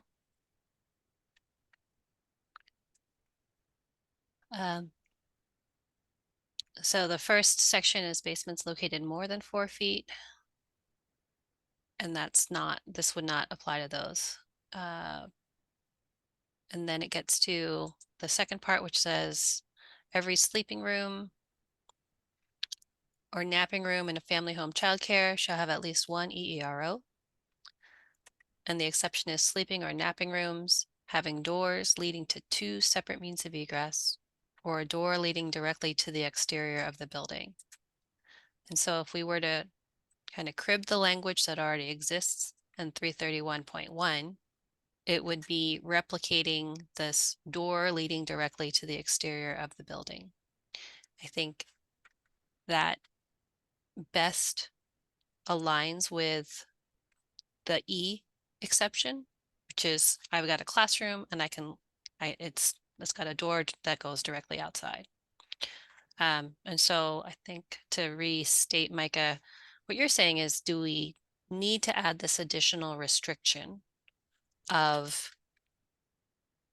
travel distance when the charging language of 331.1 already says for the entire facility that every sleeping or napping room, which is not, there are no sleeping or napping rooms. It's just where they put, it's their care rooms, right? They are one and the same. That they already have an EERO or they have 2 means of egress. Right, and not even down there for the ERO. If we go back up to the charging language of the first paragraph, each floor used for family childcare purposes shall be served by 2 remote means of egress. I mean, we're covering egress a lot, I think, in the already WAC rules. And do we need to do it again? So yes, that your summation covers my questions. And then thanks. I think the question is, can you go through adjacent spaces? Family home childcare in the charging language of R331.1 allows you to go through adjacent spaces, correct? So you either have 2 means of egress, and one of those means of egress can be an EERO, and one of those means of egress can go through an adjacent floor. Correct? Hold on, I could be wrong.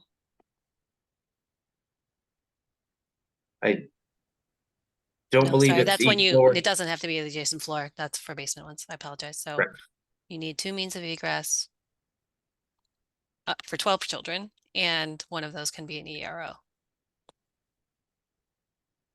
And I think what we're saying here is to go to the next level up is we only allow the direct exterior to the building door. We don't allow we need the 2 separate egresses if we have a single exit directly to the exterior.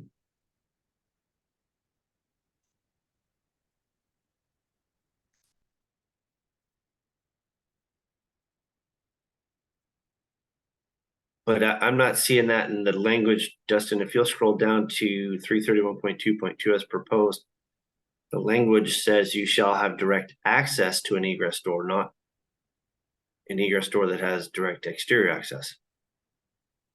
But I think Th- that's thus, within the that's my definition question. of egress door.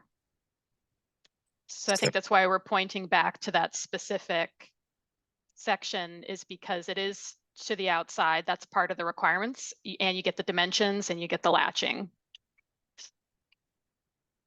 Whereas up above, they use the word egress door, but it's not clear if they mean per that specific section. Because egress, I don't think it has a definition in chapter 2. But yeah, I see your point though. We have egress pretty well covered. But this is also as the trade-off for no sprinkler system.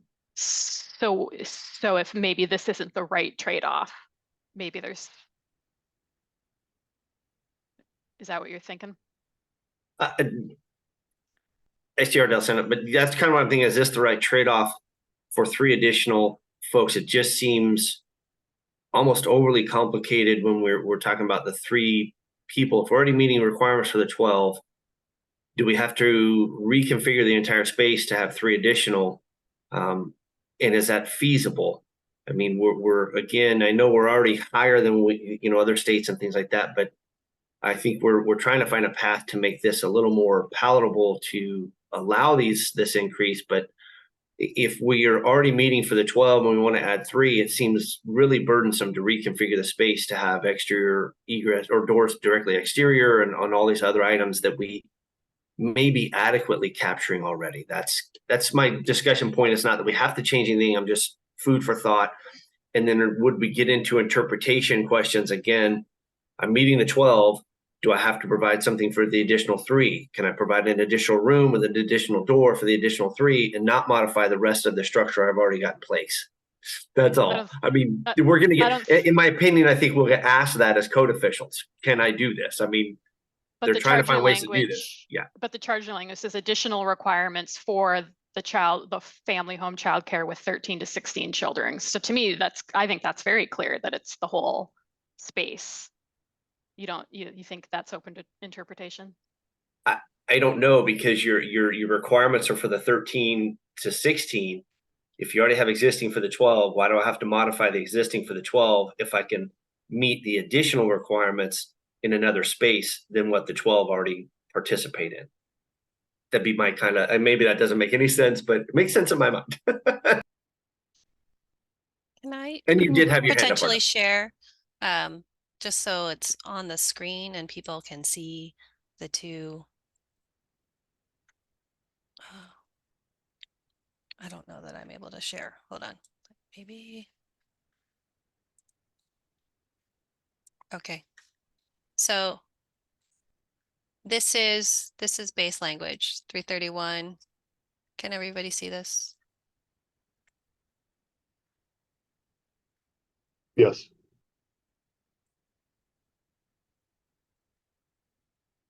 So you have to have 2 ways to go. One of them can be an ERO. For 13 to 16, we do have currently these additional 3 criteria on top of 2 ways to go. So you'd have either 2 ways to go or 1 way to go plus an EERO, or a door leading directly to the exterior of the building.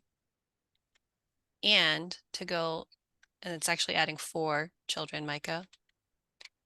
Do we want additional requirements on 1, how far they have to travel to that exterior door?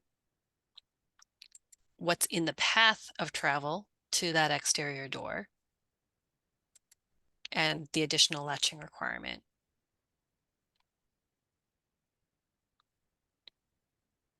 And what I'm hearing from Micah is no. Is that correct? I don't want to speak for you, Micah. But yeah, for me, that's correct. It seems excessive, especially for getting maybe sprinklers or maybe if we go with an option that does that and a fire alarm. I don't know, again, it seems like what is the point in this exercise if it's going to be so robust, they might as well build a commercial daycare facility. And maybe that's what we're trying to prevent. But again, I think our task is to try to find a path that will work. And maybe I'll get outvoted, but that's just my 2 cents. Jen, you unmuted and others can Well, jump in. these are all exceptions to avoid the sprinkler system. That's what this option is about. So it is, so it's not in addition to the sprinkler system. It's instead of. Right. How do you enhance egress, right? Yeah. And so egress becomes the obvious thing, you know, but in previous meetings, I honestly don't really remember us ever really wanting this or being, so was this I think, was this the state's like, hey, what could we do to avoid the sprinkler system? Because in the minutes that we approved earlier, the kind of path forward that the tag had agreed on was the trade-off to get the additional 3 kids is to have the sprinkler system. And so we are entertaining this third option. It becomes, like you said, it may be so cumbersome to alter an existing space that actually the sprinkler system would be the better path forward for them. They may, if they are often in a basement, they may have that emergency escape window, but in order to get a door, they may have to actually like regrade the lot, right, to get the door. So can I propose, again, if you can think about the first example that Anjali shared, all of the spaces had a direct exterior door and they were at grade. If that family home child care, was able to provide an approved fire alarm system, which would get you the call, right? And we've talked about what that gets you. Is that sufficient? Or is this just a no-go? So I think I'm, again, just restating, Jen, but I'm just trying to put it in the context of, are there spaces, and it's not all of them, again, we've put subject to the approval of the code official. Are there buildings and configurations of homes that might lead themselves to being reasonable? You know, would it be reasonable that they are going to be able to get out? They do have good egress and they wouldn't need sprinklers to get the extra children. I think one of the challenges, and the examples are a big thing for me because I was looking at, well, they're going to use the bedrooms for the kids, and bedrooms typically do not have an exterior door. But the examples that were provided to us here, which makes sense, is they're not going to have these small bedrooms. They're going to have larger rooms in the home to be able to have the kids participate. And most of the time, those are going to have an exterior door out of those spaces. So that's kind of the observation I had. I was looking at some of the examples and saying, well, you know, if they were in those back bedrooms on that one that was just the adult area and they had to go through the living room to get there, that would be a problem. Now, if it was a basement, they wouldn't be able to qualify for this anyways, because they're already a basement. They're already going to have to do something else for that. There is no intent from my viewpoint of saying, well, if they're going to start putting in bedrooms, we start putting a lot of doors in. But I think we need to be careful about looking at, well, where could they actually have a space where they can actually have that number of kids that they can actually care for? And it's not going to be the small bedrooms in the house. It's going to be in a larger space. Yeah, and then remember that there are group size limits. So if, let's say, a provider has, 16 kids, there's 2 providers, they're, I think, probably divided up. They could divide up into 2 groups, but it doesn't make sense for them to be in smaller rooms because they can't supervise. Like, then they would need 1 provider for each room that kids are in. So that would just be hard for them to manage. Right. Could you make an explicit requirement stating, so instead of 2 and 3, childcare areas have a door leading directly to the exterior of the building? This is a much more restrictive language, I think, but covers that example that we saw, the first example, but would not cover Would it cover example 2, Anjali?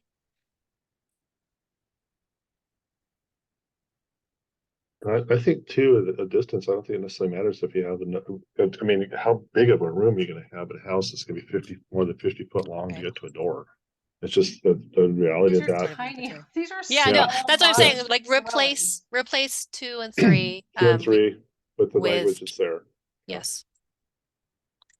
And then we're not having to slice like what's exactly a sleeping area, right? Yeah, yeah. I think that And moves us away from being so cumbersome Yeah.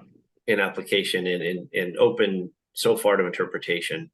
But I do like the option, I put that in the chat, I like having the option of, or option 3, to have a path to get away from sprinklers because of certain types of structures. And this will, give some allowances there that I think we'll get a lot of questions on anyway. So great, thanks. And then the the language here in item 4 was added to get latching on that, on egress doors. And Jen, do you want to speak a little more to what you're hoping to get here? Yeah, so before there was language about a door leading, or it said exterior egress door, and I think the intent of that was to say that this leads directly to the outside. I went back to the R331 language to see what it had, and it does mention egress door, but it doesn't call back the specific egress door section in the IRC, which is that it leads directly to the outside, and it has minimum dimension requirements, and it has the latching can't be locked from the inside. So it gives you those 3 things, which I think is actually, to be honest, missing from R331. I was going to say, shouldn't that be up here then? I think it should be, but I didn't know if we wanted to get into messing around too much with that existing language. So that's why I thought, well, at least for this exception. I think the latching is an important thing because that's just a hardware change. Like that's not a costly thing, but I could see somebody having a door that locks from that's locking. Yeah, and instead of pointing back to the section that already says that, they kind of repeated some of that language here. But and then the minimum dimensions here probably don't matter as much. Would this but cover it if we put it back up in 331.1?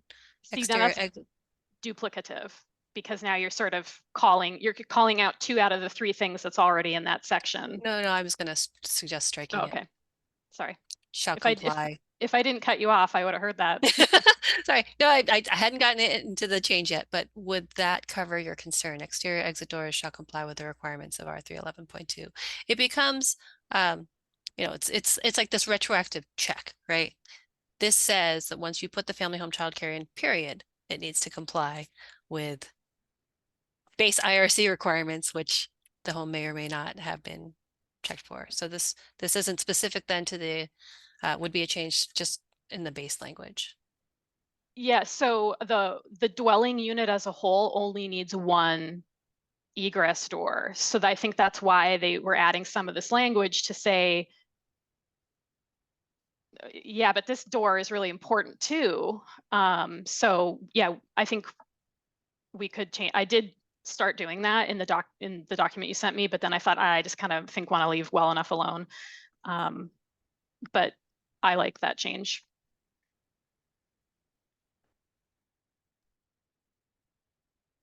I do too. I do have a little concern with the existing language, and I guess the question for me would be, are we going to allow a sliding glass door to be one of those remote means of egress? Because when I read the 311.2, as Jen mentioned, it only says the 1 door, and that door says the egress door shall be side hinged. So are we going to allow sliding glass doors for that egress, or do they have to both be side hinged and meet the latching requirements and all those kind of questions in R311.2? I don't know if we need to go down that road, but I did have some questions there. And I do have another question on the existing language for sprinklers, but we'll get into that in a minute.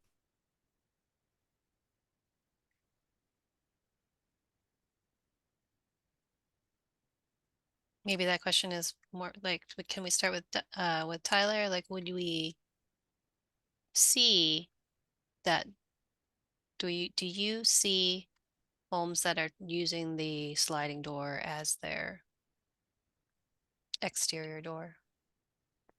I'll have to check with some licensing folks specifically. Let me send out an email and I'll get some data. So Micah, my interpretation of that would be they would have to be side hinged because we're saying exterior exit doors serving the childcare, right? Those are the doors that has to comply with 311.2. So 311.2 is just basically saying these are the requirements that you would have to follow. And part of that is side hinge door. So even though the first sentence says it's the one egress door, but because the charging language here says all exterior doors that are serving the childcare. So that's how I would interpret it.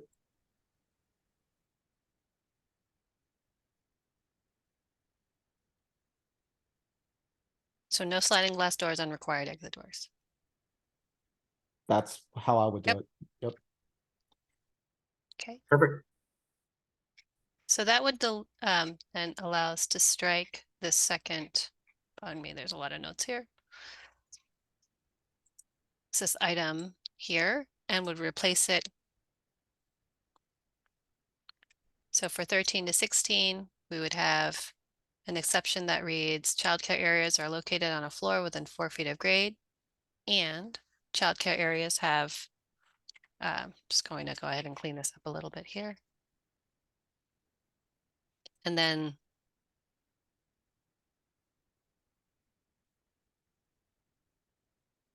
we're back to the fire alarm discussion. I like that. That gets us that egress door really for all child cares. I don't know if we want us to be uber clear, say like all childcare areas or each, or somehow so that it's clear that it's each room or space, not just the whole licensed area, if that makes sense. Angela, you're muted.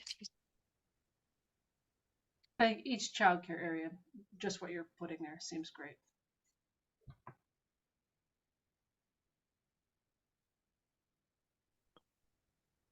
Micah, are we still using shall? I can't remember. Should. Yeah. Okay. And I apologize. I was spending a moment looking at the reference section for the 2021 based. We may not have the correct section number at 907.2.6.4, but we can adjust that as we move forward.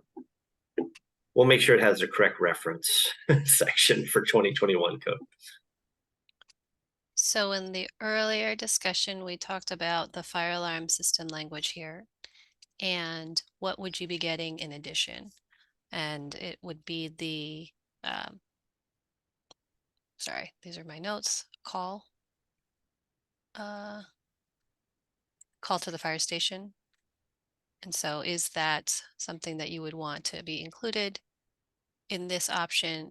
So it would be the exception to get out of sprinklers would be, it's located on grade, doors directly to the exterior of the building, and an approved fire alarm system. And what does that mean?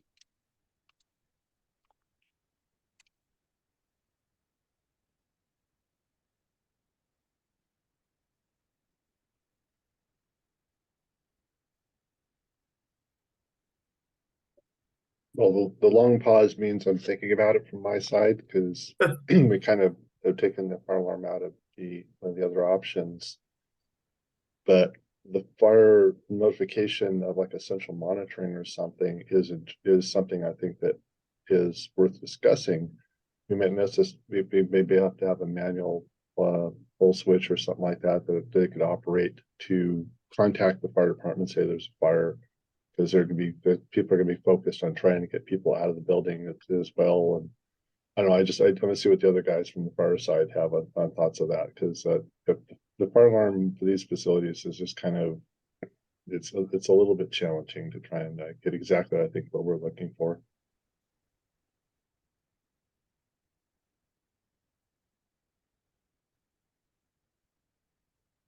Sorry.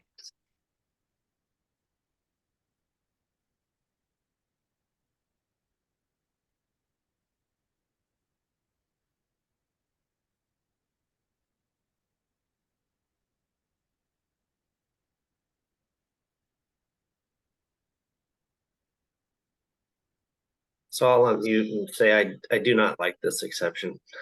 I don't think we should have these in, especially when you got an I-4 that can have, I believe, up to 50 without providing this.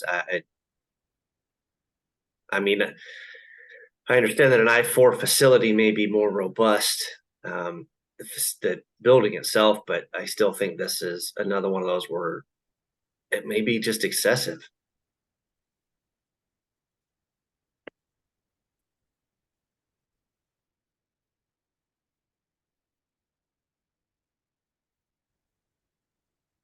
Can I ask Dustin, within your within the WAC, what are the requirements for being able to notify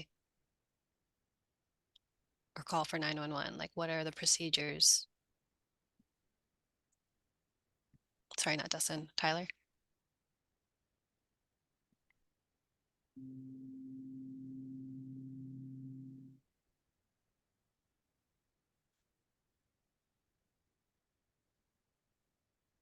Oh, Tyler did jump. I apologize. I missed that in the chat.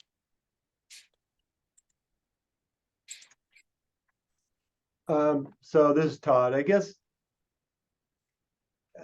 you know, you have a 2-minute evacuation time frame. If you were to get a manual system that requires somebody to pull the pull station to activate it, it's going to go to a central station and probably take 60 to 90 seconds to get to our dispatch. Our dispatch has about a minute to receive it and deal with it. And then we notify the responding crews, and if they're in station, then they'll receive it within about a minute, and then they have a 6-minute drive time. And so the reason why we emphasize the sprinkler system so much is because that response is not going to have any effect on a home fire. That statistics are now saying that flashover is occurring in 3 to 4 minutes because of the materials that we have in our homes. So I guess, Micah, I'm with you. I'm not sure what that system's going to do. I think we're still left with the question, is this something that everyone's comfortable with approving without the sprinkler system? And I think that's the pivot point for me. Yeah, Todd, we kind of had that discussion of adding it in as a possible trade-off, but you've given the statistics that you know, the fire service know a lot is the 2-minute time of getting them out to the drills, things that they're doing. We're not even responding at that point yet. Even if they were to activate something, it's not going to change it very much. So that's why I kind of wanted to hear from your thoughts too. Is I just don't see that it's I think like option number 2, we just remove it.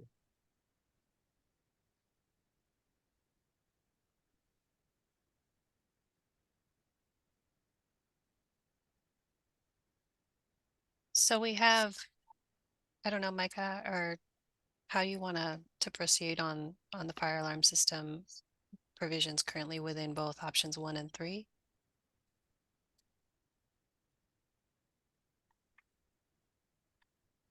I guess if we're just talking about the approved fire alarm system itself, regardless of option, we should probably, the tag should probably determine if they want to include that at all. Again, if we've already got an I-4 or exception for the less than 50, that you don't have to provide it anyway, and we kind of feel that it's not going to gain any additional response time frame, then the tag would need to determine whether we want to delete that from any option at all. And is a 13D system monitored? I don't think so. No, it can be, but it's not typically. Or the P39, 2904, either one are not normally monitored. Yeah, I think I would lean towards removing the alarm requirement based on what you've shared. That's been very helpful. It's a lot less useful than I thought it was. It doesn't serve a substantial benefit to the safety of them we're worried about, and trying to get people safe and out of the building quickly. It's rely pretty heavily upon the providers to make sure that they've done their drills and familiar enough to get people out quickly as possible. Can I just ask a question? This is Ricky Campbell with UA Local 699. So if we do remove the alarms, it's under the assumption that all fire alarms are interconnected. So if you have a duplex and there was a fire in the half that's not the business, it will kick off the fire alarms or the smoke detectors in the licensed area. Is that correct? We're going to keep that, and that's part of it, right? I don't think so. The interconnection is only between an accessory dwelling unit and the main dwelling unit. But different dwelling units, whether it's a duplex or 3 townhouses or 7 townhouses, they would all be independent. So you would not, if your smoke alarm went off in one unit, it would not go off in the other. Thank you for the clarification. Great, thanks, Jen.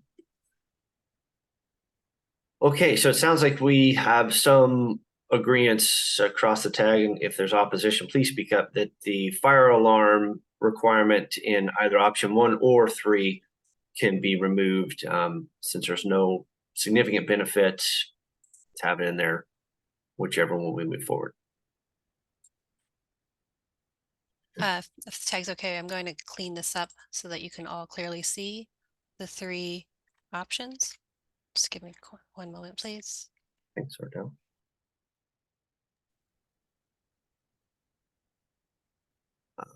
While you're doing that, I may have Dustin, if you would pull up the proposal again. We can start with the original if we'd like. I did have a question that maybe we've already answered and we don't need to clean it up any further. When I'm looking at section 331, our existing language, I have way too many screens open. I'm trying to get back to myself. Which other option we go with? Is there any questions that it may be different from the requirement for the ones for basements or the ones located more than 4 feet above grade for installing the 13D system? It's explicit in there that they shall, throughout the entire building, provide that 13D for those 2 locations. And then if we add 13 to 16, we're going to have them possibly do something different. Is there am I missing anything there? It's maybe, should we modify the current language to include the 2904 item? Oh, thank you for scrolling up. Oh, I see what you're saying, Micah. Yeah, so if we look at item number 4 for basements and item 2.3 under the floors located above more than 4 feet above grade level, we're explicit in what we're requiring there, but we have kind of the system options for the 13 to 16 below. I'll go ahead and include that in the proposed changes here. Okay. Can we take a break for a few minutes?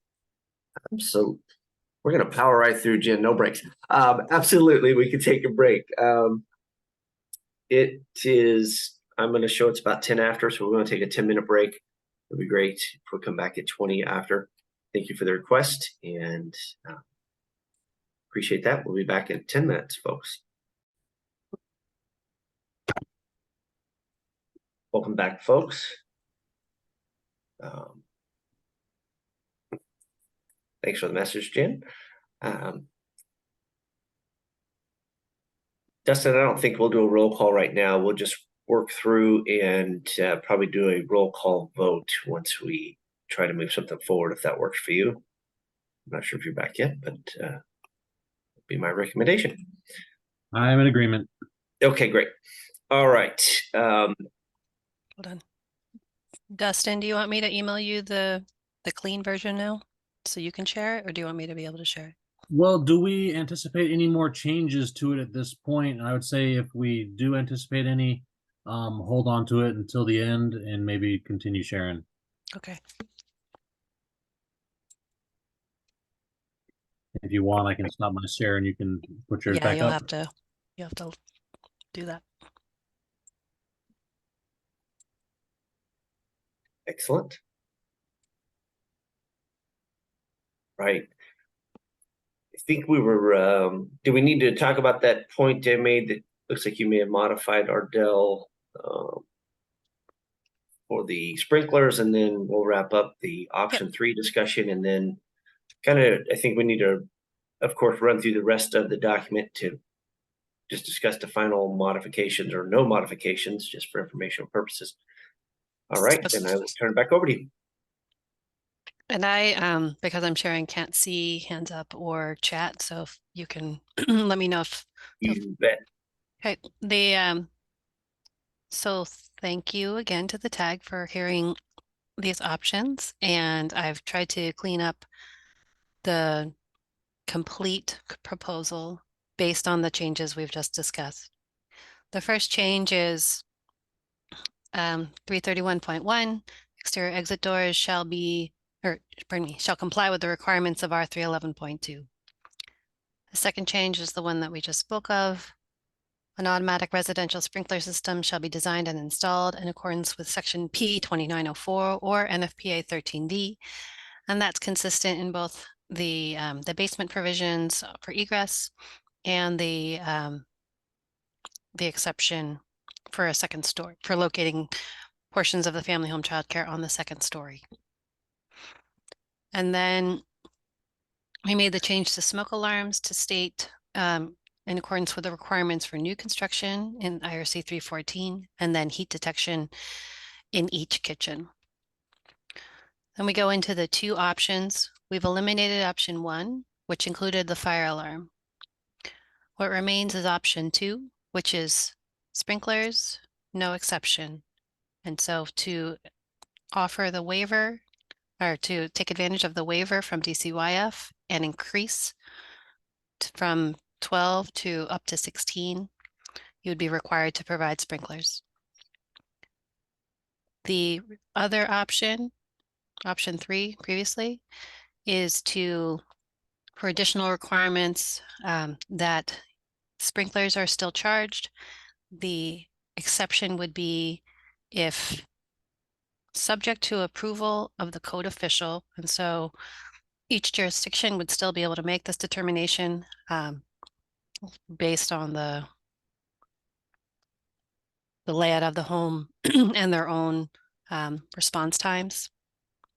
Subject to approval of the code official, a sprinkler system is not required where all of the following conditions are met. Childcare areas are located on a floor within 4 feet of grade, and each childcare area shall have a door leading directly to the exterior of the building. There's more code change proposal language within this, Micah, but I think that's the rest of it is just cleanup of definitions to go from 12 to 16. Again, 12 to 16 within. These would need to change in the building code as well. So just, I don't know if this would just be accompanying code change proposal within the building code to correspond to changes in the residential code for the definition change. This would also be changes within the fire protection chapters, again, to correspond with the 16, and we'd get that in the fire code definitions as well. So that is the complete package, including the 2 options, 1, which is sprinklers without exception, and 2, which is sprinklers with the exception. So that's the blue and the green.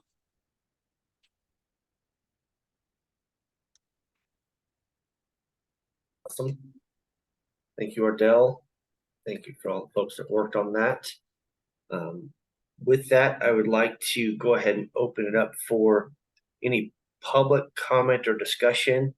If the public wants to include maybe a preference on options that they would like to see, or the option, one of the 3 options here, that again, we'll just open up for public comment. So if anyone would like to comment, please raise your hand. If that's not possible, just put something in the chat to let us know you'd like to speak as well. We'll figure out a way for anyone to comment that they would like to, so I will open the floor.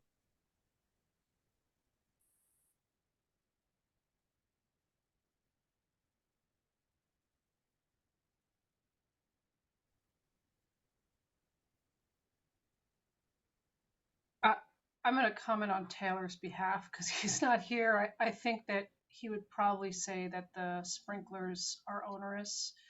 And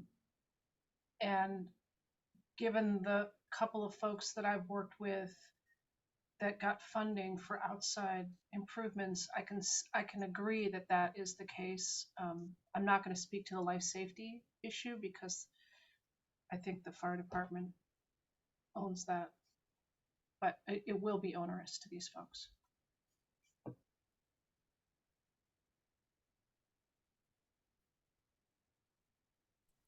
Thank you, Anjali.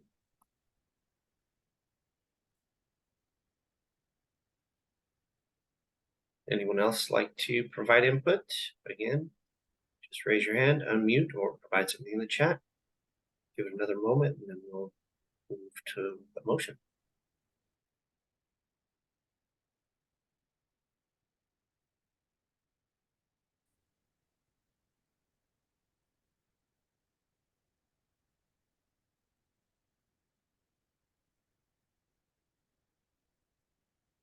Micah, I'm moved by your conversation about we really are just talking about an exemption for 3 to 4 students. And it just seems like the option 3 does offer a legitimate pathway for those that seems reasonable now that we've readjusted it. I guess that personally I would be in favor of option 3. Thank you, Darren. This is Tom. Yeah, I'd have to say the same thing. You know, I mean, for 3 kids, you know, I mean, for all of these facilities, you know, in the end, it's got to be a business decision. And, you know, with the amount of healthcare that's needed in any communities, especially the smaller ones, you know, having to put that much extra revenue into a facility for just 3 people's, or, you know, you're just never going to get there, and people would just opt not to do it. And the childcare crisis is a real thing. So I'd go for number 3 too. Tom?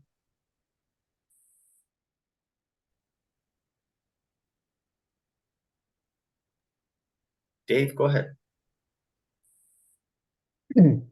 I appreciate the discussion on both the options. Obviously, I prefer option 2. Basically, what we're doing is we are stretching the life safety code to accommodate a cultural issue.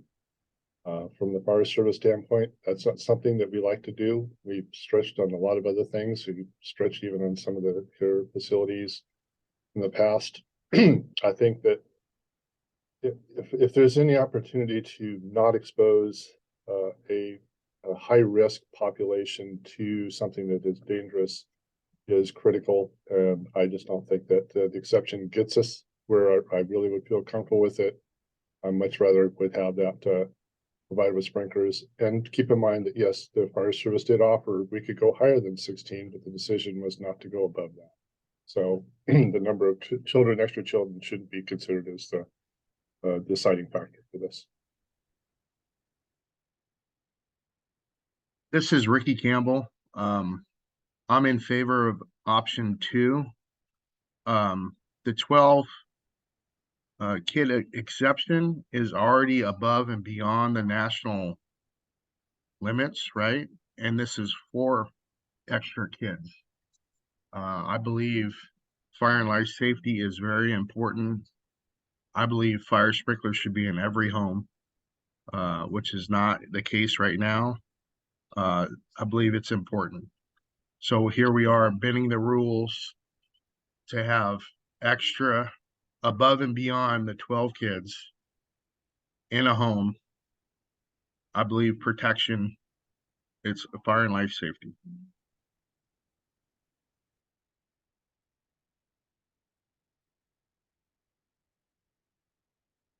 Thank you, Dave. Thank you, Ricky. All right. Any additional comments? concerns, or proposed code language?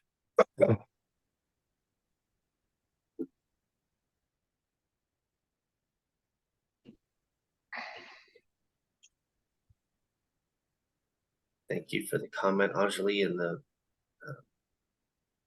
chat. So Micah, this is Todd. Go ahead, Tom. I guess one of my biggest concerns is I don't think we've really talked a lot about other options. I mean, the last time we met, we suggested that there's a large number of multifamily structures that may be able to help offset this. What they're really talking about is greater than 12. 12 is a lot, and maybe it's that they need new facilities that wouldn't have to do anything except be, you know, compliant with the current single family requirements. They're allowed up to 12. I think that's a concession on the fire services part at the time that went through, much like the adult family home was allowed 6 beds. In order for the adult family home to increase from 6 to 8, fire sprinklers were required. So I don't know that I buy this argument. Well, it's only 3 or 4 or 2. I think we've already made the concession in the codes. And I think fire sprinklers should be the answer and part of the option. And I think option 2, I don't think we benefit a great deal from a fire alarm system. I think that was a good decision. But from a response perspective and safety perspective, I think it seems like we're wanting to paint this so that there's only one option, and that's that we just have to increase. And as long as they're on the floor level, everything's okay. Well, things happen, and bad things happen, then we look back. And what we're trying to be here is proactive. It's not that simple. And I think we've already conceded. And so I would definitely be in favor of option 2 only. Thank you. Thank you, Todd.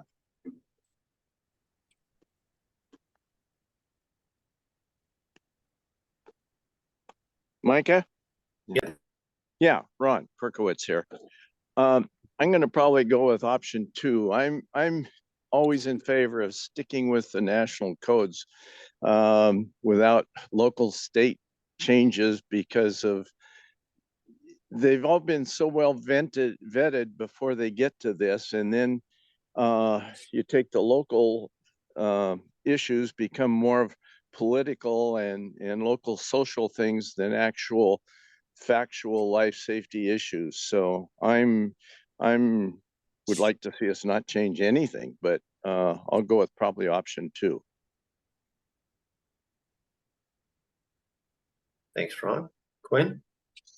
Yeah, I'm not going to repeat what a lot of, what Dave or Todd mentioned. I agree with them. I just want to mention that Chris Seaman and I spoke a little bit prior to this meeting, and he's in favor of option 2 as well. So both Chris and I are in favor of option 2.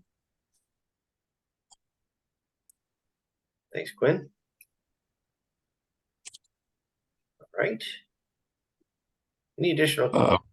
Go ahead, Darren. Micah, this is Darren Graham, BAC Consultants. I'm kind of along the same mindset as Ron and Todd on the response time and not convoluting things on a political level either. I would go with option 2.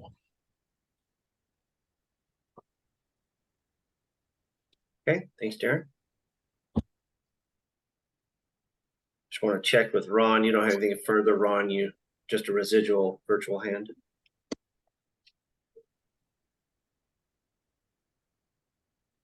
Yes, it is. I'll get it off there.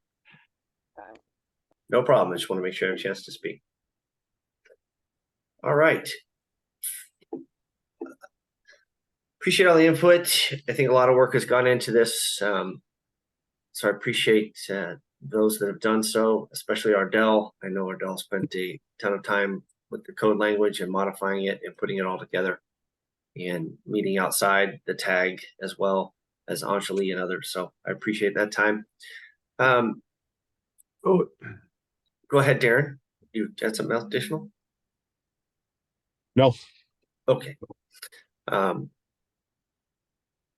I'll, of course, I always share my opinions. I'm more in favor of option 3. You know, we look at the building code where an I-4 exists. You get less than 51 and other conditions, you don't have to provide sprinklers, and that's a Washington amendment that we already have in place. So I struggle with, you know, with this type of stuff. If, you know, you can have an I-4 that may have a type 5 construction and it'd be allowed, and we're not requiring sprinklers there. And if this is more or less a type 5 construction, and yes, it's this 1 or 2 family dwelling, you still don't have to have sprinklers there. I don't know. Again, it just doesn't seem to align as much with me. I do understand the fire and life safety item, but we already allow certain things to not be required when this occurs. So I think that option 3 would be a good path. You can get sprinklers. And if by the judgment of the code official, which is required by state law to enforce this code, says, hey, we can't meet these, or we're not going to meet the criteria for the exceptions, then you're going to have to put the sprinklers anyway. I think that would be a better path to take. That way it has an analysis of those individual structures based on the jurisdiction and not just a statewide mandate. And I do think that on instances or occurrences that is a better path to take, because you do have a better understanding and knowledge. And if that code official is the fire official or the building official or a coordination of both, which if we do have changes in the IFC would need to be a coordination of both, then I think you would get at least a more specified look at these structures and the proposals that go with them. So to me, that'd be more beneficial. But again, I understand that the concerns, and I appreciate all the input. And I will ask one more time if there's any additional comments or discussion.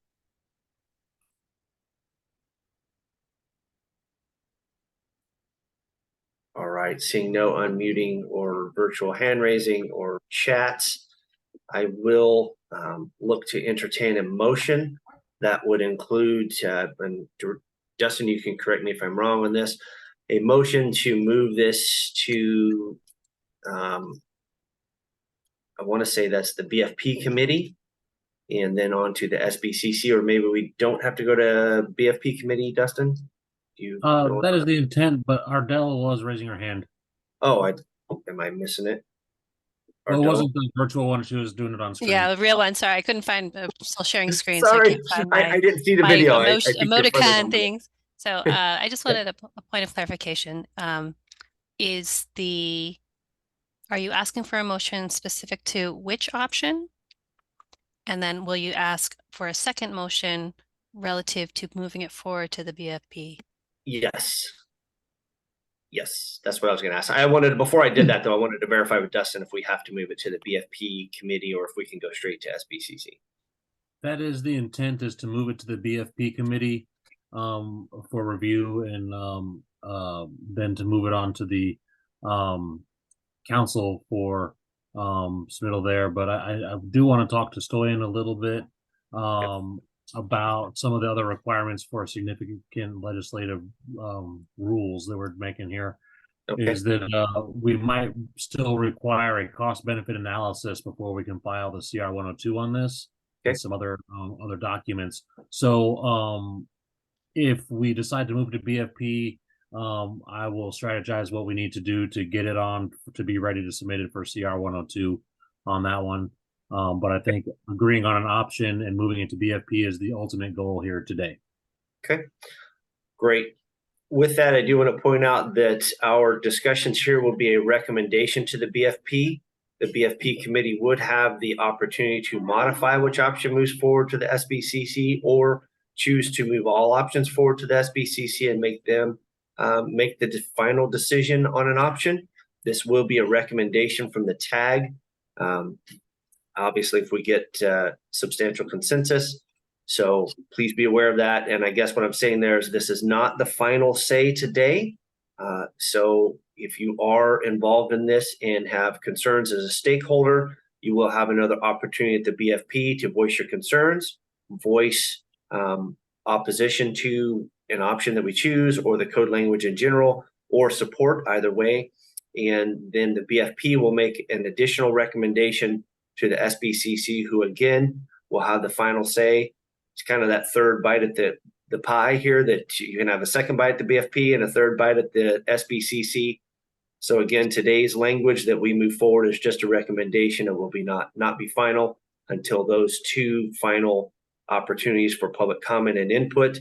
There may be even a fourth if this is goes through the full rulemaking process, which will require a public hearing on the changed or proposed rule. But again, we'll get a little further clarification from Stoyan through Dustin, and maybe that'll go out by email for informational purposes only, or will be shared at the BFP committee meeting. I see a hand go up, Quinn. Go ahead. Ardell, I noticed that the option 3, the sprinklers, the language is different. I thought we were going to change that. So under option 3 should be the same language. Thanks for catching that, Quinn. I apologize. I thought I caught it all. Thanks for that catch. Was that a Quinn? Excellent. Yeah. Okay. All right. So with that, I will look to entertain a motion from the tag on which option is preferred from the tag, and I will open the floor to the either IRC or IFC tag members for that. Mr. Chair, this is Dave Cocott. I'd like to make a motion that the tag move forward, the language that we prepared today, including option 2 to the next level of State Building Code Council consideration. I'll second that. All right, we're going, can we make sure we modify that to just include the options today and not the entire package yet? I do want to get that separate, if that's okay, Dave. Okay, we can modify that to just move option 2 forward. Okay. Is that all right with you, Tony, as the second? Yes. Thank you, sir. All right, we have a motion to support option 2 and a second. And we want a little discussion, Dave, if you want to give maybe a short, and then we can open. No, I think that's the right direction to go with this. As was indicated, the model code has been modified by the state to remove sprinklers from residences. From the fire service standpoint, we feel that residences should have this, especially when you have a higher risk population like this. It's going to be located in the building on a regular basis. Thanks, Dave. Tony, you want to add anything? No, thank you. Okay. Any additional discussion from the tag members on the motion, for or against?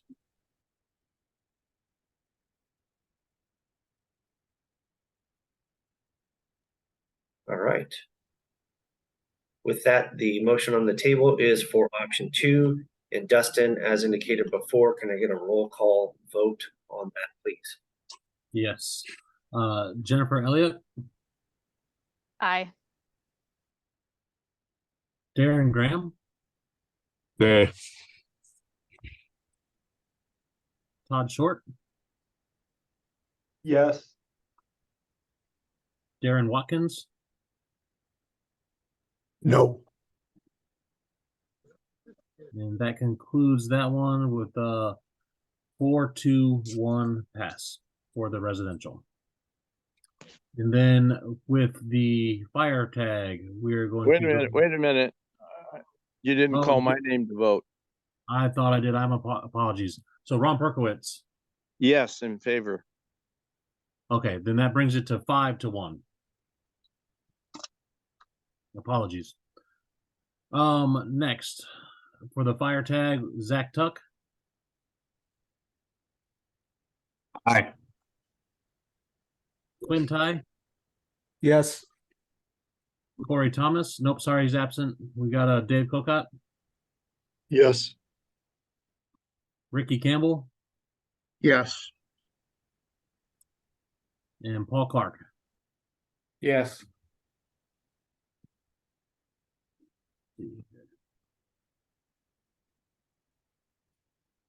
All right, thank you. I know we don't have a quorum. We don't have a quorum on the fire tag, correct? Okay. All right. Point of information. Yes. Can I get a clarification on the vote on the IRC tag? Dustin, you indicated it was 5-1. To 1. I heard 2 nays from both Darren Watkins and Dan Graham. Is that correct? Oh, I misunderstood Darren Graham when he said it was kind of garbled on my end. And do the chairs vote? If there's a tie, Only yes. if the tie, correct? Okay, thank you. I'll get to vote later. Okay, so we would have the, I guess, the pass of the option 2 by the residential tag with no real opinion from the fire tag, but we have who's here's votes. We can verbalize that as a recommendation that the attending members of the fire tag recommended option 2, and that the IRC at a vote of 4-2 made a recommendation for option 2. And from that, I will also ask for entertain a motion that we look to either move or not move the entire package forward with option 2 as a recommendation from the IRC IFC tag to the BFP committee. So I'd look to entertain that motion. Micah. Dave, Darren, what's that? You both know someone. Yeah, this is Darren Graham. That should have been a yay, not a nay. Okay. I'm having bad. I've got some bad reception here where I'm at. Okay. All right, Darren. So we're back to a 5-1 in favor for the IRC tag, moving option 2 forward. For clarification for the record, thank you, Darren. Mr. Chair, I'd like to recommend that we move the full package to the next level of the State Building Code Council for consideration. Thanks, Dave. Seconded. Second from Jen. Thank you, Jen. All right, we have a motion to move the entire package, including option 2, forward to as recommendation to the BFP committee. And with that, I will call for discussion.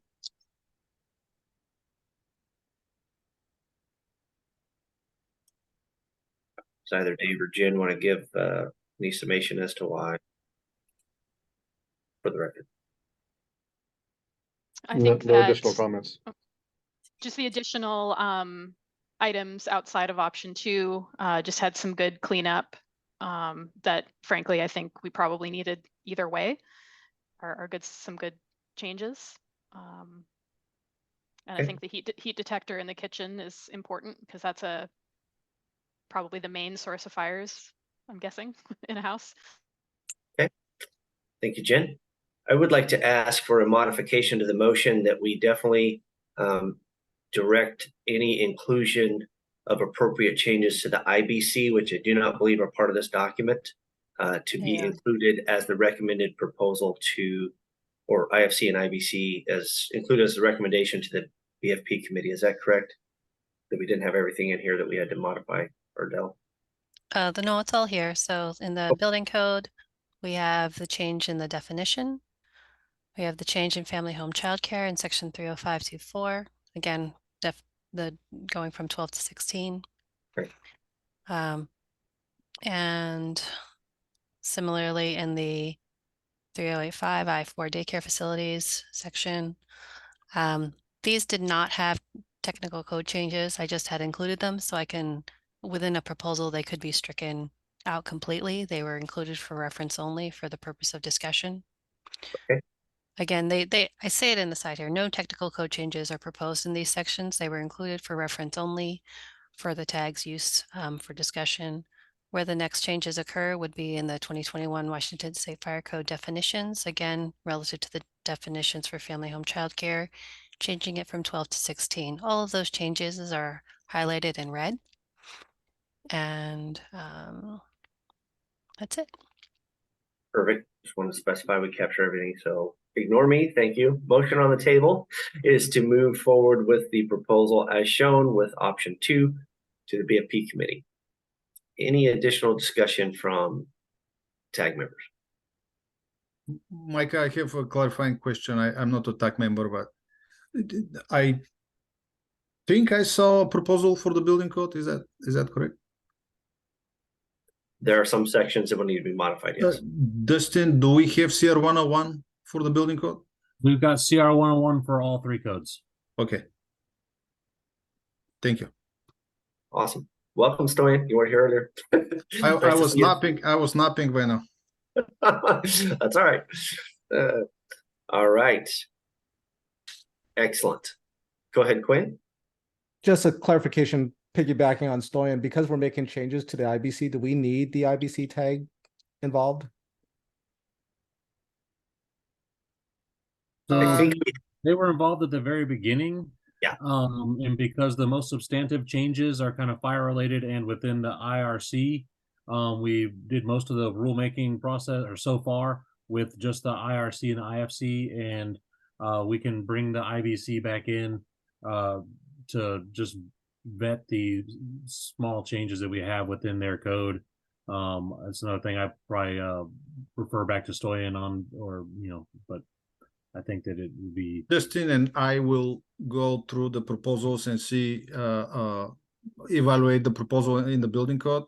Sometimes it's possible we can amend a code for consistency with other codes with expedite rulemaking. So we'll figure that out. Okay. Thanks. Good question, Quinn. I think we could probably also capture any of those. I think the changes to the building code are minor. It can probably be brought up and discussed at the BFP committee, which would have those appropriate representatives there. All right.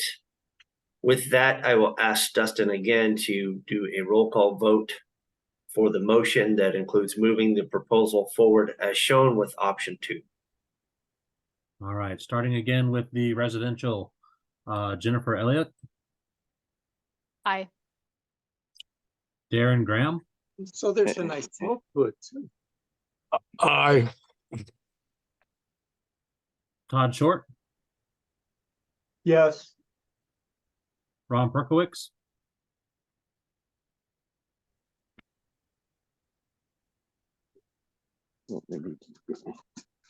I hear you, Ron, but I didn't hear your vote.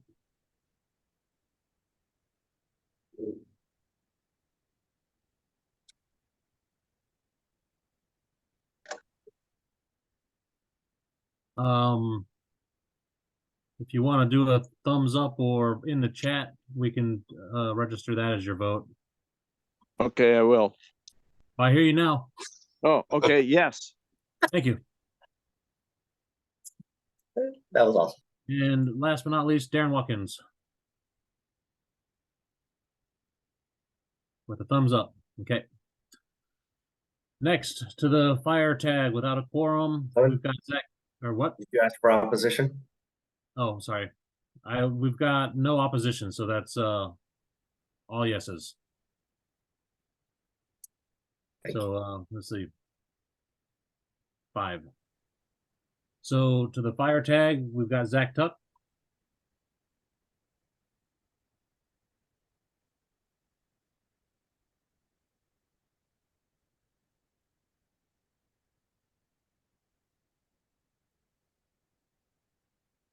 Zachary, are you still with us?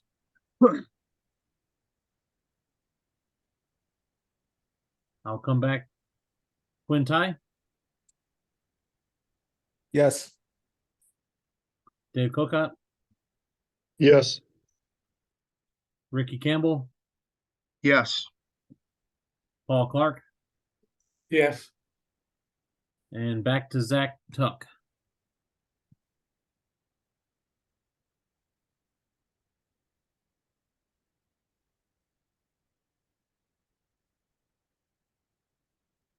Well, with no answer, we've got a majority support for the members in attendance at the moment. Well, thank you, Dustin. With that, we'll have this proposal move forward to the BFP committee as recommended, shown with option 3, or excuse me, with option 2, and with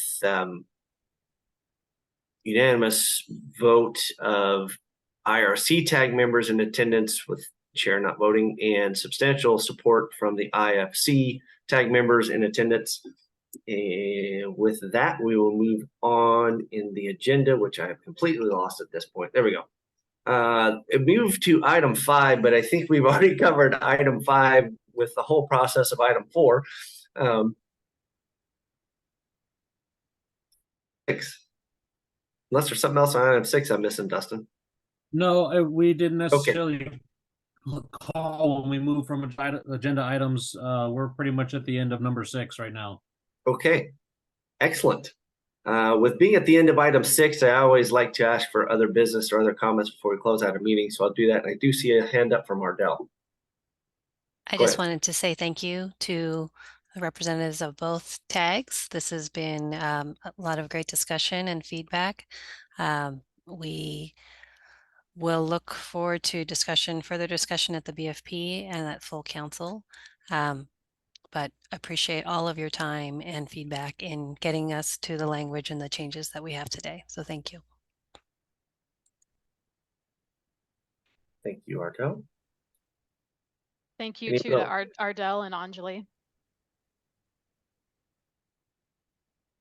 Yes, thank you, Jen, for that. Anyone else want to have any final thoughts or any other business for the tag that may need to come under consideration? If